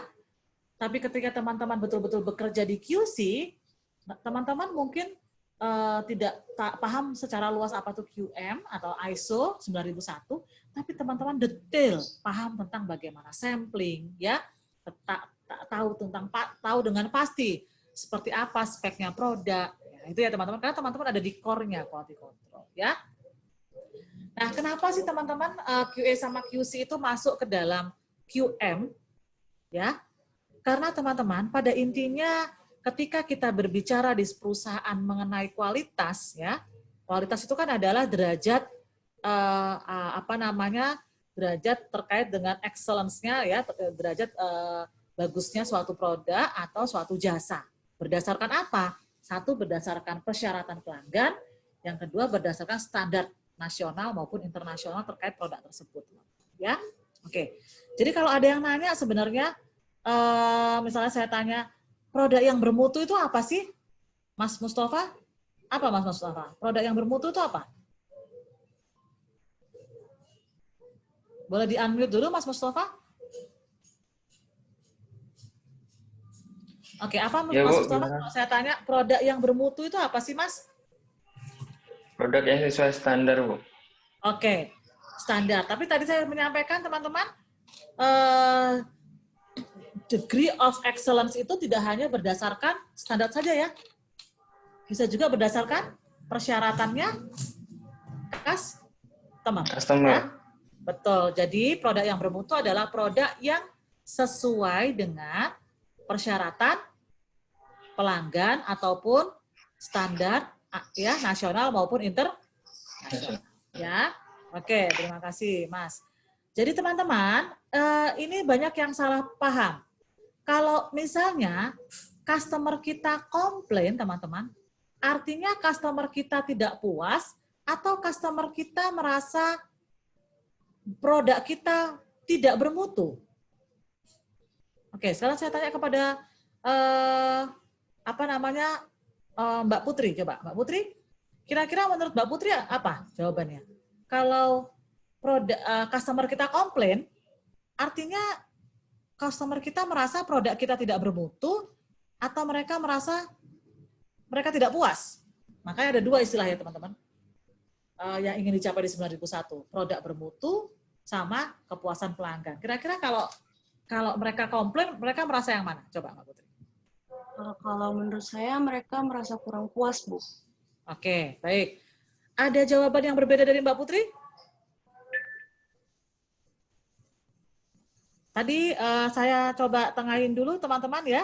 Jadi tadi sudah dijelaskan oleh Mas siapa tadi yang sempat jawab masalah definisi kualitas tadi siapa? Ya, betul ya. Bahwa kualitas itu adalah produk itu dinyatakan, produk atau jasa dinyatakan sesuai persyaratan. Yang kedua adalah sesuai persyaratan pelanggan, yang kedua sesuai standar. Jadi ketika seorang konsumen atau pelanggan kita itu komplain, teman-teman harus catat ya sebagai orang QA sama QC ya. Komplain itu artinya mereka menyatakan produk kita tidak bermutu. Itu harus dipahami dulu. Ya. Karena kalau produk yang sudah bermutu itu artinya apa? Ya berarti produk yang orang nggak akan komplain, bener nggak? Ya. Jadi kalau kita masih ada komplain teman-teman, artinya produk kita masih dinyatakan oleh konsumen kita sebagai produk tidak bermutu. Ya. Tapi kalau saya tanya sekarang, teman-teman pernah nggak punya langganan, entah langganan mie ayam, entah langganan bubur ayam, entah langganan tukang cukur ya Mas ya? Teman-teman pokoknya kenapa Mas itu kok dijadikan langganan? Apakah hanya sekedar murah? Apakah hanya sekedar enak? Pasti tidak teman-teman. Ternyata yang namanya langganan itu teman-teman, kita punya produsen yang kita bilang langganan, ternyata mereka itu dinyatakan bisa memenuhi harapan kita. Sebagai contoh, Mas Amirul Gufron misalnya punya langganan tukang cukur, gitu ya. Kenapa kok selalu ke sana? Ya Bu, saya tuh kalau ke sana, saya nggak usah ngomong maunya apa, dia tuh sudah tahu saya tuh maunya potong rambut dengan model tentara, gitu ya Mas Amirul ya. Nah, kalau saya mau model rambutnya Mas Amirul agak-agak model tentara nih, gitu ya. Pernah nggak mengalami seperti itu? Pernah ya teman-teman? Atau teman-teman pernah makan bubur ayam, di mana ketika teman-teman datang, Pak satu ya, nggak usah nanya, dia sudah tahu. Oh, si Mbak ini nggak pakai kacang. Ya, ketika kita makan mie ayam, ya Bang satu ya, dia sudah tahu. Oh, si Mbak ini nggak pakai daun bawang. Itu ya teman-teman, itu yang kita harapkan. Ya. Ternyata teman-teman, sekedar murah, ya itu tidak selalu murah itu disenangi oleh semua orang, enggak kan? Ada juga orang yang suka yang barang-barang yang lebih mahal, gitu ya. Jadi artinya teman-teman harus paham. Definisi kepuasan pelanggan adalah kita bisa mencapai atau melampaui harapan pelanggan. Ya, harapannya setiap pelanggan ini berbeda. Jadi tukang cukur tadi Mas, itu dia sudah memenuhi kaidahnya. Kenapa? Dia tahu pelanggan A dengan pelanggan B perbedaannya. Nah, gitu ya teman-teman ya. Sedangkan teman-teman yang dikatakan tadi masih komplain, itu berarti produk kita masih dinyatakan tidak bermutu. Nah, sekarang saya tanya teman-teman. Untuk memahami keharapan pelanggan, kan harapan itu kan kadang-kadang kan nggak disampaikan ya Mbak ya. Butuh seni nggak teman-teman? Sekarang saya tanya Mbak Hajrah. Ya, sudah menikah belum Mbak Umiyatul Hajrah? Atau belum? Sudah menikah belum? Nah, atau misalnya, saya nggak tahu ya sudah punya pacar atau enggak. Nah, misalnya contoh nih. Biasanya teman-teman yang para pria, ya, para jomblo-jomblo, ya, teman-teman harus tahu bahwa wanita itu kadang-kadang apa yang menjadi harapannya itu nggak disampaikan. Ya, apalagi wanita itu suka berkata-katanya berbeda dengan harapannya. Jadi misalnya sebagai contoh ya, misalnya kalau yang sudah menikah atau yang sudah punya pacar, misalnya tanya, sayangku besok ini hari pernikahan kita, misalnya suami nanya gitu, kamu mau hadiah ulang tahun apa? Kadang-kadang para istri berkata apa? Udah nggak usah Pak, biasa aja gitu ya. Artinya apa? Bapak-bapak yang sudah pernah menikah nih, bapak-bapak yang sudah menikah. Ternyata yang ngomong biasa aja Pak, nggak usah dibelikan apa-apa. Ternyata istrinya itu sangat berharap teman-teman. Ya, paham ya? Jadi kadang-kadang begitu juga dengan customer kita. Customer kita kadang-kadang cuma bilang, Pak, kita butuh produk A dengan spesifikasi seperti ini atau sesuai dengan SNI, dikirimnya kapan, dibungkus atau di wrapping, di packing dengan kondisi seperti ini. Udah, itu persyaratannya yang disampaikan.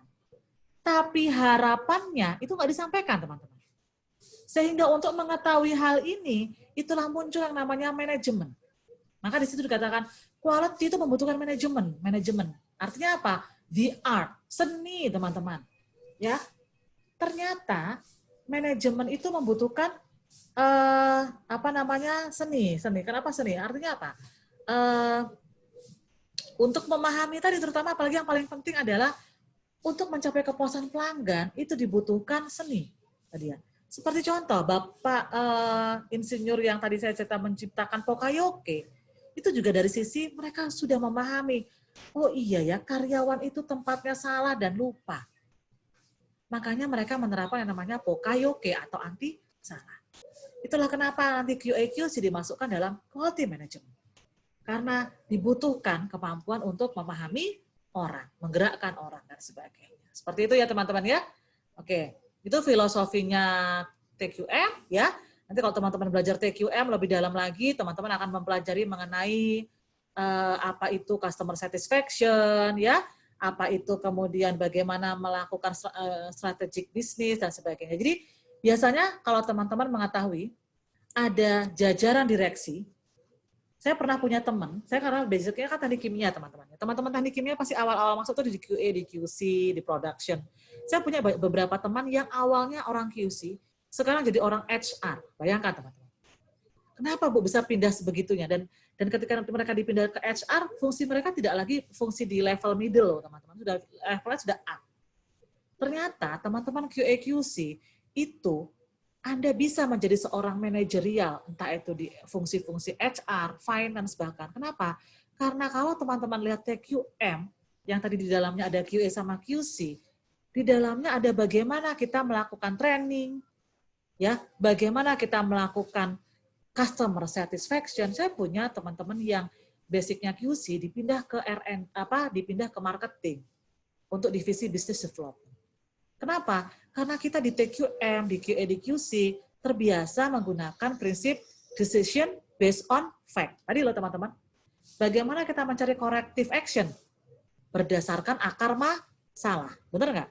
Akar masalah itu pasti dasarnya fakta, ya kan? Nggak mungkin asumsi. Kalau teman-teman terbiasa seperti ini, akhirnya lama-lama teman-teman bisa menjadi seorang manajerial. Nah ini ya teman-teman, saya mungkin dalam dalam paparan 4 jam ini tidak akan mendetailkan bagaimana konsep sampling, ya itu teman-teman bisa belajar sendiri secara teknis. Tapi harapan saya adalah teman-teman nanti ketika bekerja jadi QA/QC, harapan saya teman-teman nanti bisa melesat lebih tinggi lagi. Karena dari QA/QC teman-teman menjadi bagian dari quality management. Teman-teman juga bisa jadi auditor seperti saya. Kenapa? Ya karena terbiasa tadi teman-teman, ya terbiasa mencari yang namanya strategic and system approach, pendekatan berdasarkan sistem. Ya, teman-teman juga bisa nanti menjadi seorang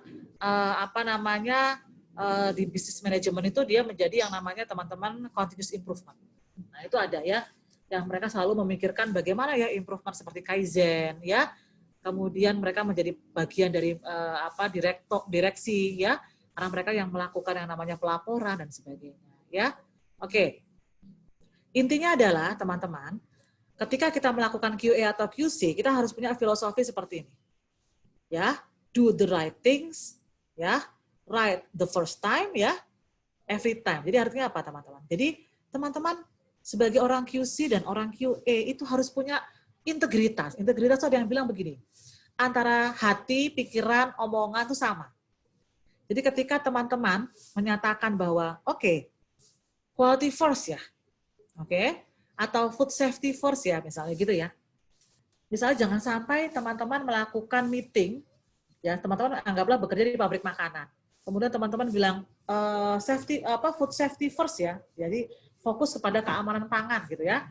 Tapi ternyata teman-teman tetap aja di situ misalnya sambil rapat sama anak buah, makannya sambil makan gorengan di depan pabrik yang digoreng pakai plastik ya teman-teman. Nah itu ya. Nah, itu kadang-kadang bagi kita anak buah juga kadang-kadang, nah ini gimana sih Pak? gitu ya. Oke. Nah, jadi teman-teman prinsip kita adalah satu ya, prevention. Kemudian kita proaktif. Kita bukan firefighter. Artinya kita nggak hanya melakukan problem solving, tapi kalau bisa coba kita proaktif mencari masalah, ya. Oke. Quality management teman-teman dikembangkan oleh Bapak Deming, ya.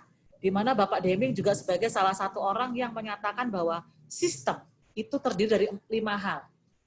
Ya, jadi kalau teman-teman pengen produknya bagus secara konsisten, maka 5 hal ini sebagai pilar. Apa saja? 4M, 1E. Pernah dengar 4M, 1E? Man, manusia, harus sesuai kompetensi. Metode kerjanya harus efektif. Mesinnya harus dirawat agar jangan sampai saat produksi tiba-tiba rusak. Betul nggak? Terus apa lagi? Materialnya. Tidak ada yang namanya produk yang berkualitas dari material yang jelek. Benar nggak teman-teman? Jadi teman-teman bayangkan saja, kalau kita memproduksi mie ayam dari ayam tiren misalnya, ayam yang mati kemarin. Oke, anggaplah laris karena bumbunya enak. Tapi nggak lama kemudian itu bisa ditangkap sama polisi. Benar nggak teman-teman? Iya. Karena kita sudah melakukan material yang tidak sesuai dengan entah regulasi, entah persyaratan pelanggan. Ya. Terakhir adalah lingkungan untuk proses. Itu juga diperhatikan. Jadi untuk memproduksi produk yang bagus, contoh seperti saya memproduksi fan belt, itu karet ya teman-teman. Bayangkan kalau iklim suhunya untuk tempat penyimpanan karet nggak saya perhatikan, maka fan belt saya akan menjadi getas dan sebagainya. Ya, itu adalah definisi QA dan QC ya. Di mana nanti pada akhirnya kita juga berbicara masalah PDCA. Nah, sedangkan perbedaan spesifik QA dan QC itu apa teman-teman? Kalau QA itu ternyata lebih kepada prevention. Sehingga kenapa orang QA dibawanya kepada sistem. Artinya orang QA itu yang mengidentifikasi resiko tadi loh teman-teman, itu adalah QA. Jadi apa sih resikonya? Resiko itu kan sesuatu yang belum terjadi. Ya, kira-kira dari mana ya resiko bakteri patogen di makanan? Oh bisa jadi dari plastiknya. Bagaimana cara mencegahnya? Itu adalah tugasnya teman-teman QA. Sedangkan tugasnya teman-teman QC adalah mengidentifikasi defek apa yang terjadi. Jadi dia bisa ada di in process, dia bisa juga ada di final process. Seperti itu ya teman-teman ya. Bisa dipahami ya? Oke. Nah, kegiatan-kegiatan QC lebih kepada kegiatan operasional teknis untuk memastikan persyaratan terhadap kualitas. Tadi persyaratan tadi apa teman-teman? Bermutu tadi apa? Ada 2, persyaratan pelanggan dan persyaratannya standar. Standar itu bisa internasional maupun nasional. Sehingga QC itu lebih teknis. Ini materi ini saya dapatkan dari American Society of Quality. Sedangkan QA itu lebih kepada sistem. Karena QA adalah assurance. Assurance itu apa? Menjamin, teman-teman. Oke? Menjamin bahwa produk atau jasa kita itu bisa memenuhi persyaratan. Bagaimana kita bisa menjamin? Ya berarti mau tidak mau kita melakukan yang namanya identifikasi resiko. Sehingga kita bisa melakukan kegiatan-kegiatan yang sifatnya adalah preventif. Itu ya teman-teman. Misalnya sebagai contoh, orang QC yang membuat, orang QA yang membuat quality plan. Misalnya ya. Misalnya quality plan itu apa sih teman-teman? Pengecekan di tahapan proses. Seperti contoh, ketika suatu produk keluar dari proses press, ya kegiatan mesin press. Oke, apa saja yang dicek? Oke, ya itu yang melakukan pengecekan orang QC-nya. Tapi orang QA berpikir, kenapa itu harus dicek parameter itu? Nah itu ya teman-teman, tujuannya apa? Nah, ya jadi itu adalah orang tugasnya teman-teman QA. Nah, ini ya teman-teman ya, perbedaan QA sama QC. Jadi kalau QC lebih kepada mengidentifikasi cacat pada in progress, ya produk yang in progress maupun produk jadi. Ada yang bilang teman-teman QC tadi karena dia aktivitasnya teknis, maka pekerjaan mereka lebih kepada sifatnya reaktif dalam hal mencari, mendefinisikan kualitas. Jadi misalnya mereka setelah output produk atau output proses, mereka melakukan pengecekan. Sedangkan orang QA lebih kepada proaktif. Mereka mencegah cacat dengan fokus kepada membuat produk. Ya. Tapi ini tidak selalu teman-teman, artinya bisa jadi orang QA juga melakukan tadi ya, yang masalah corrective action, memastikan agar produk tidak terulang kembali. Ya, tetap itu juga tugasnya QA, ya teman-teman ya. Oke. Tugasnya QA juga seringkali bekerja sama dengan teman-teman R&D ya atau teman-teman engineering ya dalam pengembangan produk, teman-teman. Ya, jadi tadi anggaplah sudah terjadi produk cacat. Oke, dilakukan penanganan oleh QC, teman-teman QA melakukan improvement. Bagaimana agar produk ini tidak terulang kembali. Ya, nah itu adalah tugas-tugasnya QA dan QC. Ya, oke, baik teman-teman. Jadi tadi teman-teman QA biasanya, karena tadi kita sudah tahu perbedaannya, mereka biasanya identik dengan pembuatan dokumen. Ya, jadi pembuatan dokumen. Jadi kalau teman-teman QC lebih fokus kepada pola pencatatan, karena mereka melakukan pengujian, pengecekan, kemudian mereka mencatat. Oke, kalau boleh tahu, Mas Ruli Abdul Aziz, boleh unmute dulu, Mas Ruli. Oke, Mas Ruli, boleh saya tanya apa Mas perbedaan dokumen dan catatan, Mas Ruli?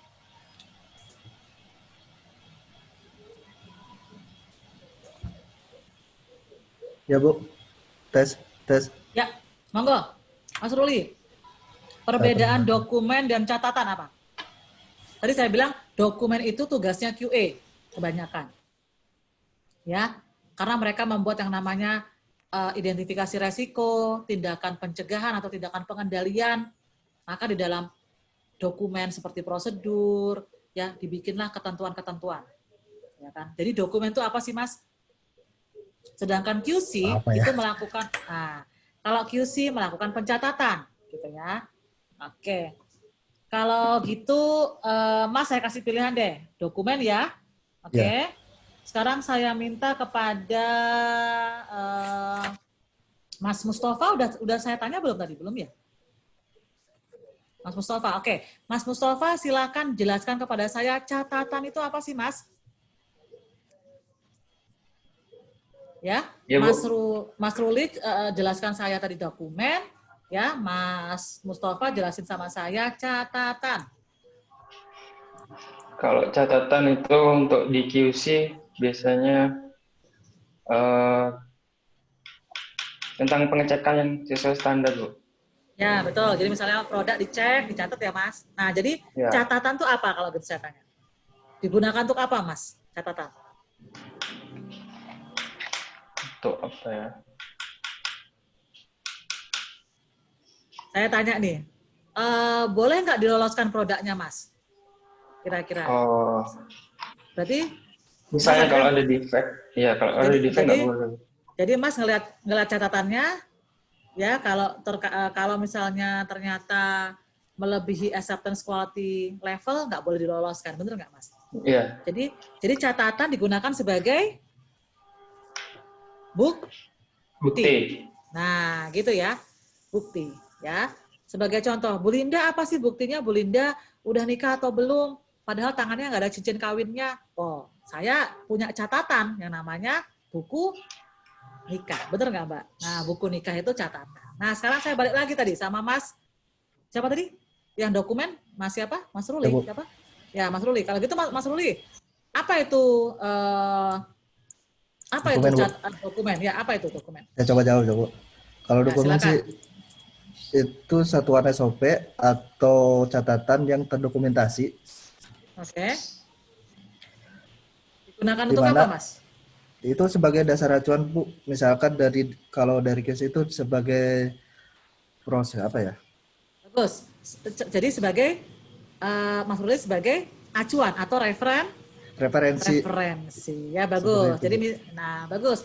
Jadi misalnya sebagai contoh, QA membuat dokumen bahwa untuk melakukan kegiatan press harus untuk ukuran keramik ukuran 30x30 harus tekanannya sekian sampai sekian, benar nggak?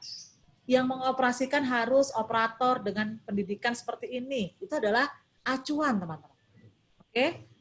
Kemudian teman-teman QC dalam prosedur tersebut harus melakukan pengecekan dari 1000 pieces, diambil 10 pieces samplingnya, benar nggak? Itu ketentuan. Kita sebut dengan doku. Kemudian orang-orang QC melakukan hal tersebut, catatannya berupa hasil pengecekan, catatannya juga berupa hasil pemantauan tekanan press, juga kompetensi orang QC-nya dicek. Loh, Mas Nanang sebagai orang QC udah punya pengalaman berapa tahun? Nah, karena tadi kan ada ya ketentuan standar kompetensi. Nah, jadi Secara kompetensi itu dokumen, sertifikat Mas Nanang, hasil pendidikannya Mas Nanang itu adalah catatan. Sampai sini paham ya teman-teman? Oke.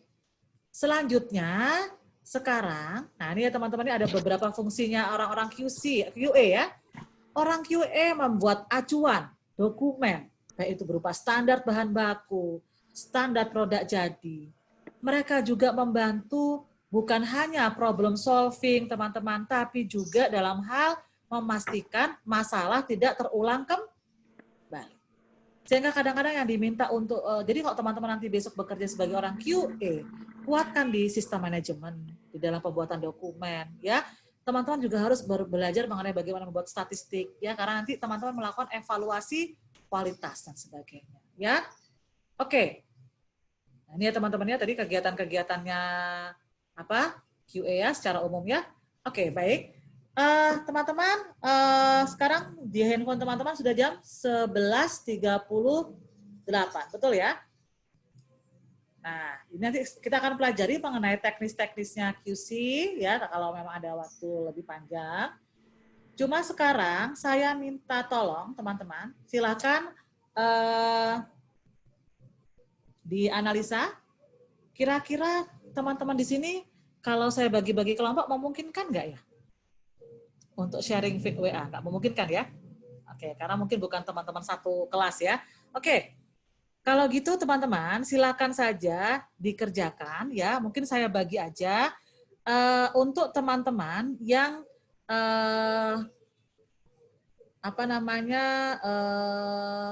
bentar. Pembagian 50/9 itu juga agak susah ya. Gini aja deh teman-teman. Yang paling gampang adalah mungkin perbagian cowok sama cewek aja ya. Yang paling gampang ya. Oke. Teman-teman yang cewek, ya, oke, yang wanita, saya minta ketika ada masalah di suatu perusahaan, oke, ceritanya ini PT ABC dapat komplain, ya, di mana komplain tersebut terjadi peningkatan, di mana yang awalnya cuma 1 kasus per minggu menjadi 3-4 kasus per minggu, ya, bahkan sampai ada 3 komplain yang masuk ke surat pembaca, teman-teman.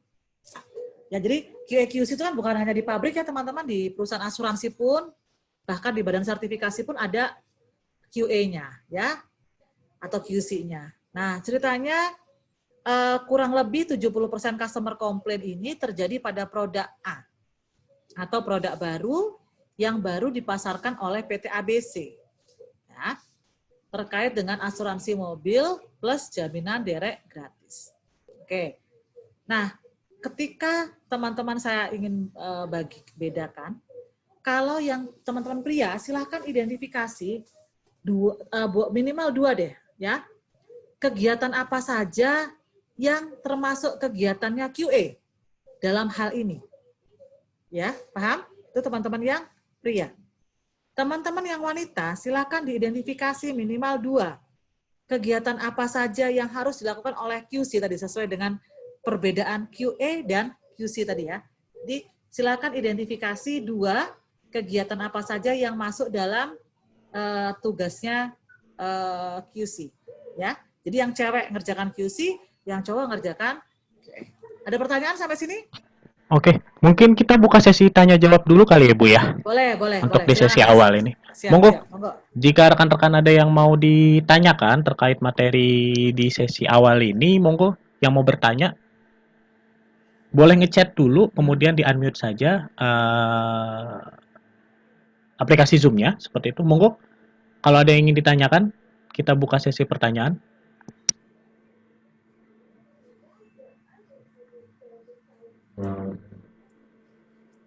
Jika tidak ada, berarti kita mulai mengerjakan. Mas Ongki mungkin mau bertanya, Mas Ongki? Oh ya, silakan Mas Ruli juga nih kayak mau tanya nih, ada di chat. Oke, Mas Ruli dulu ya. Monggo Mas Ruli. Ya, boleh. Selamat siang, Bu. Izin bertanya. Selamat siang. Ya, monggo Mas Ruli. Begini, Bu. Terkait yang produk bermutu yang tadi Ya. Bu sampaikan, kan kita ada 2 ya kriterianya. Ya, Misalkan oke. pemenuhannya itu sudah semua tuh. Dari 10 customer, cuma 1 misalkan yang komplain. Kan Oke. kalau perbandingannya 9 itu sudah kepuasan pelanggan dan syarat-syaratnya sudah terpenuhi, tetapi hanya satu pelanggan ini misalkan yang komplain, apakah itu masuk kriterianya produk kita tidak bermutu atau hanya kepuasan konsumen? Seperti itu, Bu. Jadi Baik, terima kasih Mas Ruli atas pertanyaannya. Jadi begini, parameternya kita rubah. Jadi gini Mas, keluhan pelanggan juga tidak selalu kan hasil analisanya karena kesalahan kita, bener nggak Mas? Kadang-kadang mohon maaf nih, kayak kasusnya kaki katak pada susu Ultra Jaya sebagai contoh yang saya ambil kasus ya. Ternyata bisa jadi loh Mas, itu ternyata bukan karena kesalahan kita. Ternyata itu memang bisa jadi karena kompetitor, bisa jadi ya, atau karena oknum, atau memang karena kesalahan yang di luar kendali kita, gitu ya teman-teman. Ternyata bisa. Ya, artinya apa teman-teman? Artinya ketika ada, tapi tetap Mas, definisi produk tidak bermutu, atau artinya produk kita masih derajat kualitasnya itu masih belum dikatakan oke, kalau memang masih ada komplain. Tapi memang komplainnya masih dalam ruang lingkup kendali kita. Paham ya Mas ya? Jadi ternyata dari hasil penelitian, saya sebagai contoh dulu saya pernah tahu ada kasus coklat Snickers, teman-teman. Di tahun 2013 itu ditarik peredarannya. Kenapa? Karena ada kontaminasi pada plastiknya. Nah, itu bisa kita simpulkan bahwa produk kita dinyatakan tidak oke. Kenapa? Karena harusnya kita bisa mengendalikan supplier kita, Mas. Seperti itu ya.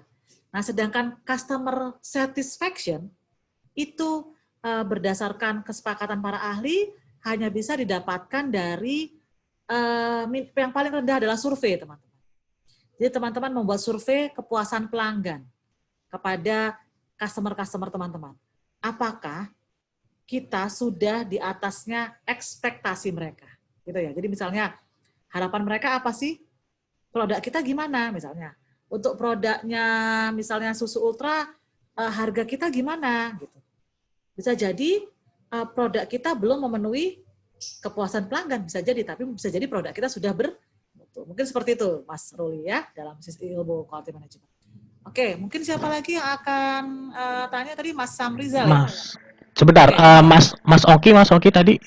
Oh ya, Mas Ongki monggo kalau Mas Ongki mau bertanya tadi, atau saya persilakan dulu ke Mas Ongki kalau mau bertanya, monggo. Oke. Ya, selamat siang Bu. Ya, siang Mas Ongki, monggo. Saya pengen nanya tadi tuh Bu, yang pembahasan tentang Pokayoke. Itu suatu sistem atau suatu alat sih Bu? Nah, bedanya Pokayoke sama analisis Ishikawa yang diagram belang ikan tuh apa sih bedanya gitu? Saya masih kurang paham soal itu Bu. Ya, analisanya kalau Pokayoke apa aja tuh kayak gimana gitu? Apanya seperti itu Bu? Ya, makasih Bu. Baik, terima kasih. Oke, Mas Ongki nanti sebenarnya ini Mas ini seperti apa ya kalau saya bilang, Mas ini seperti beyond expectation. Gitu. Jadi apa sih beyond expectation? Jadi Mas ini melebihi pertanyaan saya. Jadi artinya ini belum kita bahas, tapi Mas sudah mulai bertanya-tanya ya. Jadi nggak apa-apa, Mas itu bagus ya. Jadi artinya teman-teman sudah mulai ada rasa resah gitu ya teman-teman. Jadi mungkin sedikit saya sharing teman-teman. Ini nanti sebetulnya Pokayoke, Pareto, Fishbone, teman-teman, itu termasuk dalam QCC. Ya, QCC suka disebut dengan 7 alat, 8 langkah. Jadi apa sih? Jadi ada beberapa alat-alat atau analisa metode yang digunakan dalam melakukan problem solving, termasuk untuk melakukan improvement.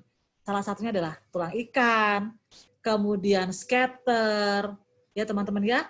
Kemudian sebagai contoh ya teman-teman di sini ada yang namanya kita menggunakan, nah ini contoh.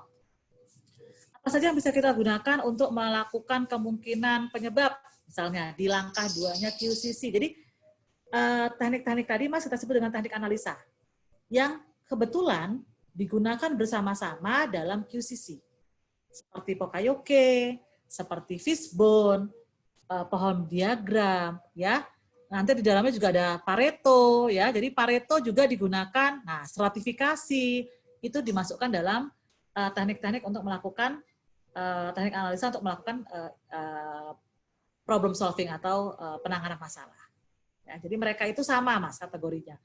Jadi mereka sama-sama teknik untuk mengatasi masalah yang digunakan oleh teman-teman QA maupun QC dalam baik itu problem solving ya maupun untuk kalau problem solving kan saat ini ya atau correction, termasuk juga untuk melakukan corrective action. Corrective action berarti untuk memastikan masalah tidak terulang kembali. Ya, mungkin seperti itu. Ada pertanyaan yang lain, Mas? Mungkin? Oke, bagaimana Mas Ongki? Nah ini tadi ya, seperti 7 langkahnya, salah satunya menggunakan Pareto, menggunakan stratifikasi, seperti itu. Oke, sudah bisa dipahami ya Mas Ongki ya? Oke, baik. Selanjutnya monggo Mas Joko. Selanjutnya ada dari Mas Syamrizal, monggo Mas Syamrizal. Tadi yang mau bertanya. Mau bertanya? Ya. Dari materi tadi yang 4E yang tentang material. Ya. Bagaimana kalau dari pihak tidak benar yang reject, tapi dari pihak produksi tetap mau menggunakan barang reject untuk diolah kembali. Sedangkan dari QC punya patokan produk ini tidak akan baik ketika digunakan di produksi. Apakah kita sebagai QC harus mengikuti prosedur dari ikuti permintaan produksi atau kita tetap berpegang pada manajemen QC kita? Oke, baik. Baik Mas Samrizal, saya nangkep ya, tapi tolong dikoreksi kalau memang masih ada yang saya kurang jelas ya. Jadi betul Mas, jadi intinya gini, dalam kita melakukan penanganan masalah, ini memang kadang-kadang bisa menjadi bisa menjadi suatu problem ya. Jadi dalam QA itu ada istilah begini teman-teman, dalam QM ada istilah gini, lakukan decision pengambilan keputusan ya itu berdasarkan memang fakta yang ada di lapangan ya. Kita sering sekali teman-teman ternyata menemukan masalah itu ternyata tidak berdasarkan asumsi. Jadi kalau kita mengambil keputusan berdasarkan asumsi ya seringkali nanti tidak tepat sasaran Mas, nggak sesuai begitu ya. Nah, ini adalah kendala-kendala yang kita sering munculkan, ini adalah di materi kita juga teman-teman. Jadi ini sering terjadi analisa problem atau masalah ya. Artinya teman-teman, pastikan dulu kita sudah punya ketentuan nggak Mas terkait ini, terkait bagaimana melakukan problem solving. Memang kita sebagai orang QC itu harus punya integritas. Jadi gini, atau orang QA harus punya integritas. Jadi seringkali kita dikatakan oleh orang produksi, kita ini ribet. Karena problem yang sederhana kadang-kadang kita lakukan dengan cara yang lebih berat. Tapi bagi saya adalah, kita lihat dulu teman-teman. Artinya problem ini akan berhasil kalau teman-teman QC pahami dulu teknik analisa masalah.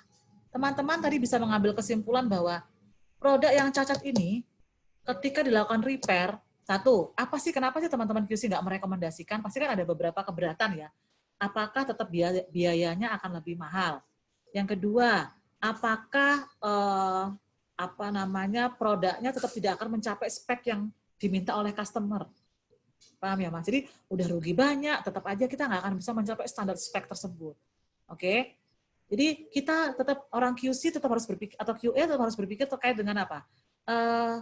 Analisa cost and benefit, Mas. Jadi, kekuatannya teman-teman QC adalah pahami teknik analisa masalah. Yang paling sederhana adalah QC 7 Tools tadi, teman-teman. QC 7 Tools apa?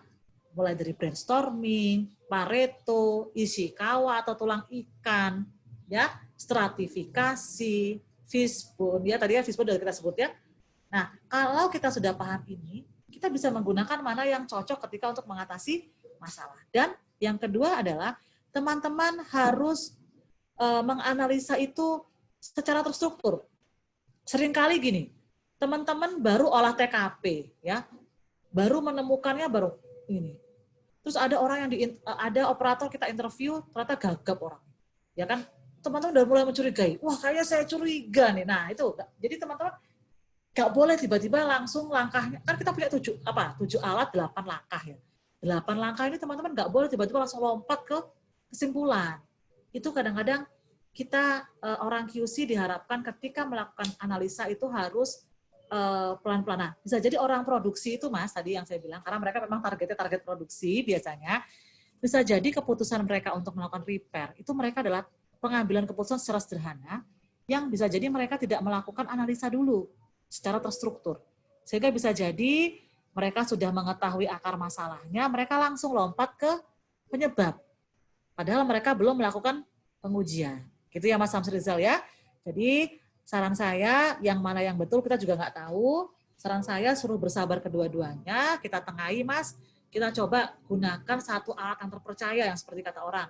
Untuk anak coba-coba gitu ya Mas ya.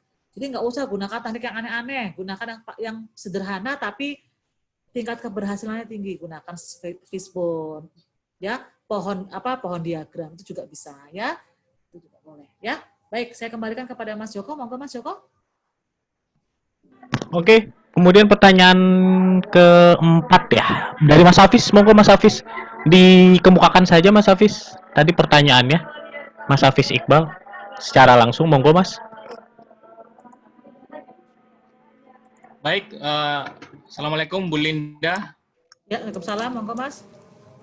Ya Bu, seringkali tugas QC Bu ya sebagai pengontrol kualitas di perusahaan itu bentrok atau bertolak belakang dengan tugas produksi sebagai ini pencetak produk kuantitas sebagai bentuk sebagai manifestasi permintaan dari pasar ya untuk produksi. Nah, sehingga kita bakal sering ketemu antara kualitas versus kuantitas seperti itu. Bagaimana cara menyelaraskan agar produksi dengan jumlah kuantitas yang sudah dirancangnya itu bisa 100% Bu memenuhi kualitas yang diinginkan oleh QC. Oke, seperti baik. itu Bu. Baik, tadi ini Mas Hafiz ya? Iya, betul. Oh, ya. Mas, biasanya era sekarang dengan berkembangnya yang namanya lean manufacturing, ya ada beberapa teman-teman production, ya. Karena gini, dulu kan kita seolah-olah masalah defect, masalah kualitas itu adalah tanggung jawabnya QC, seolah-olah itu dulu ilmu yang lama. Ilmu yang baru teman-teman itu berkembang, istilah adalah yang namanya seperti ini ya, kalau boleh saya tuliskan teman-teman. Dulu ada salah satu hashtag gitu ya teman-teman, yang dikatakan begini. Saya dulu pernah ngeliat ada suatu tulisan, jadi quality, ya. Tapi huruf U-nya ini teman-teman, oke, itu dicoret. Ya, hurufnya itu dicoret. Oke. Maksudnya apa? Ternyata ini maknanya dalam. Ternyata ada kata-kata begini. Quality ya without you is nothing. Artinya apa, teman-teman? Ternyata keterlibatan banyak orang, Mas. Ingat tadi prinsip manajemen, the art of management tadi ya, the art of getting people. Artinya teman-teman, sekarang yang berkembang adalah fungsi-fungsi production diminta untuk ikut care juga terhadap masalah kualitas. Karena tadi quality nggak akan menjadi suatu quality kalau tanpa keterlibatan orang-orang tersebut. Nah, makanya ada hashtag yang namanya quality U-nya dicoret. Yaitu quality without you is nothing. Karena kenapa? Karena ketika orang-orang produksi hanya memproduksi dengan berpikir target waktu dan target hasil saja tanpa mempertimbangkan kualitas, ya, maka fungsinya 10 orang QC yang membantu mereka, ya, entah itu baik mereka sebagai QC in process, bahkan di QC final, itu nggak akan ada efeknya, ya. Sehingga yang berkembang sekarang di manajemen adalah, ya di tengah juga pandemi, ya masih keterbatasan, kesulitan dan sebagainya, mereka mengembangkan teknik di mana orang produksi juga bisa berperan sebagai orang QC in process, seperti itu teman-teman. Ya, jadi itu yang paling gampang teman-teman. Kemarin juga dengan Mutiara Mutu Sertifikasi kita sempat melakukan training juga ya QC ini kepada salah satu perusahaan fabrikasi yang ada di Bekasi ya teman-teman.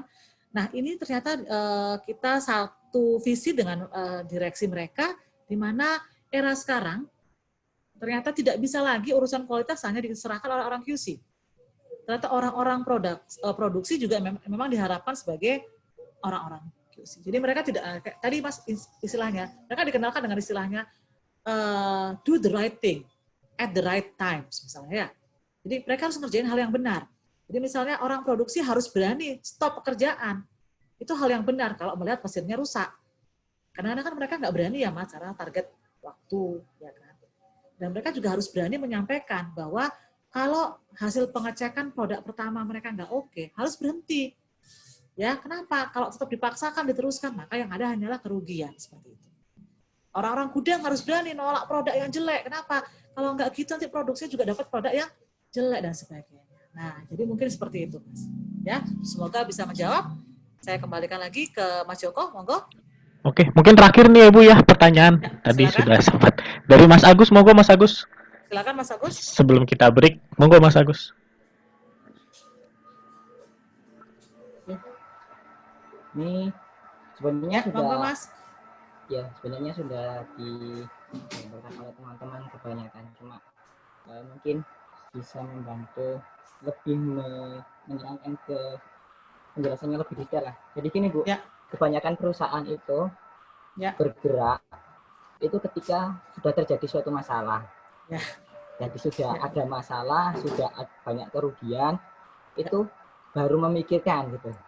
Ya, itu nantinya kan kembalinya kan kita ke orang kualitas insurance yang harus bekerja ekstra gitu. Padahal kan kalau Ibu terangkan kan harusnya kan harus preventive action ya sebenarnya. Tapi ketika di lapangan itu seketika itu nggak berjalan dengan baik. Itu bagaimana caranya kita membuat sistem agar bisa berjalan dengan baik dan istilahnya runtut lah dari preventifnya aktif, terus pokoknya intinya menjadi sistem yang baik itu bagaimana caranya. Itu aja, terima kasih.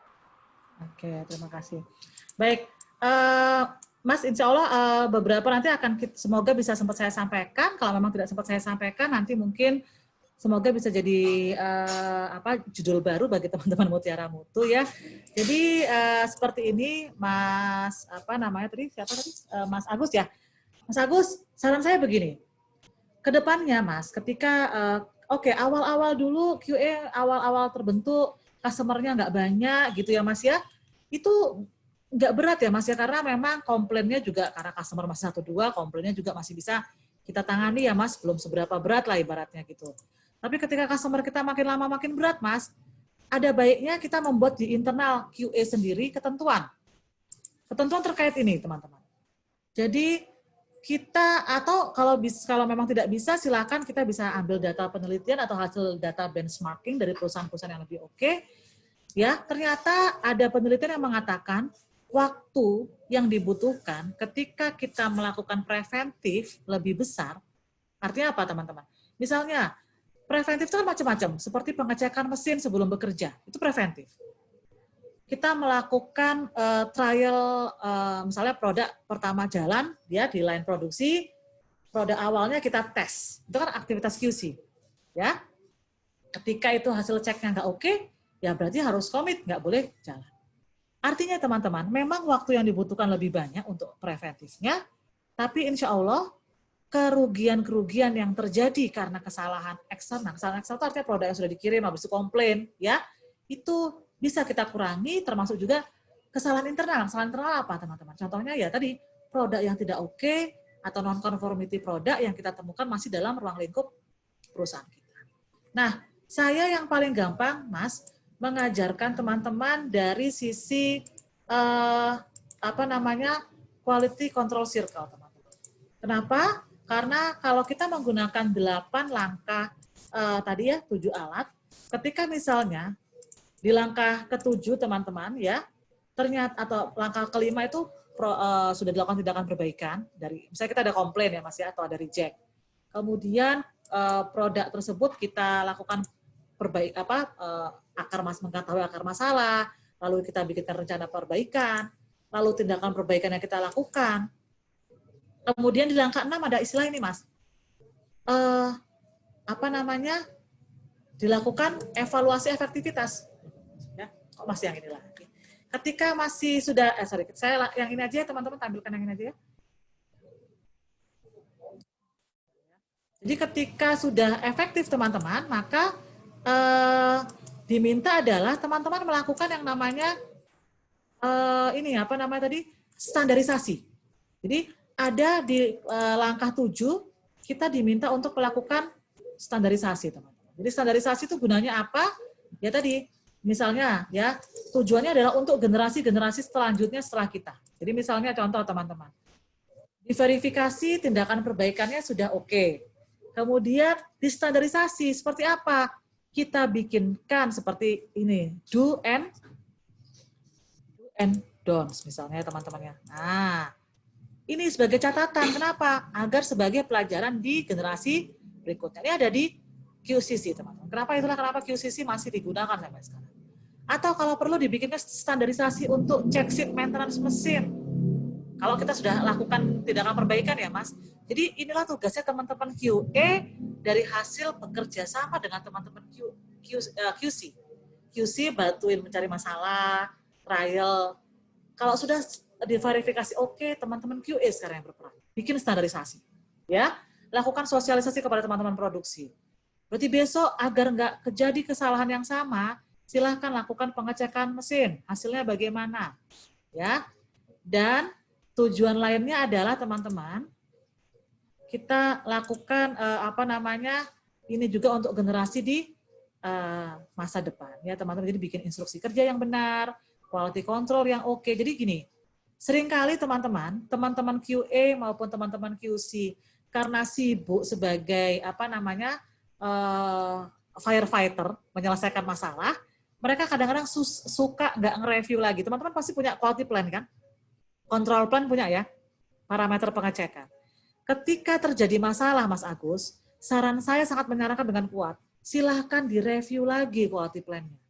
Siapa tahu parameter yang kita tentukan terlalu kecil, ya, ringnya terlalu luas, atau harusnya parameternya 5 yang dicek, suhu, waktu, tekanan, putaran, misalnya apa lagi. Kita cuma ngecek 2. Ditambah lagi samplingnya terlalu sedikit bisa jadi.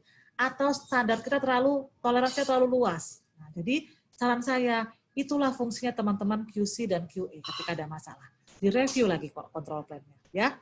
Oke, mudah-mudahan bisa menjawab. Mas Joko, monggo. Oke, kami rasa di sesi awal ini udah cukup kali ya Bu Linda ya. Ya, siap. Nah, kemudian tadi sedikit membantu mengingatkan kalau tadi tugasnya Ibu ya, yang terkait QC dan QA nanti mungkin bisa dikumpulkan pas masuk kali Bu ya, dijelaskan. Ya, nanti juga saya kirim juga ke WA-nya Mas Joko, mungkin bisa di-share juga ke teman-teman untuk soalnya kalau siapa tahu belum saya masukkan ya Mas ya, kemarin baru materi saja mungkin. Atau mungkin bisa ditampilkan Bu, biar teman-teman mungkin bisa men-screenshot atau memfoto ulang.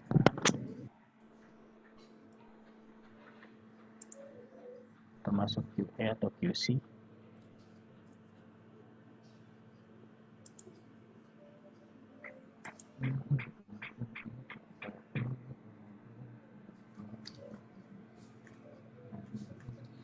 Oh, tadi sempat ada pertanyaan Mas Joko yang di chat tadi ya, apakah materi Pareto dan itu memang sengaja teman-teman tidak kita sampaikan, tapi ini sempat kita sampaikan waktu di materi yang tatap muka ya Mas, yang tatap sampai muka, 7 jam, karena memang teman-teman harus memahami bahwa ini kan terbatasnya waktu kita ya. Jadi karena keterbatasan waktu ya kita mungkin tidak bisa, tapi mungkin nanti akan saya sarankan kepada teman-teman Mutiara Mutu untuk membuat semacam training lanjutan ya teman-teman terkait dengan quality control circle atau 8 langkah 7 alat ya. Oke, ini tugasnya teman-teman. Ya, silakan di screenshot, nanti juga saya akan kirimkan kepada panitia.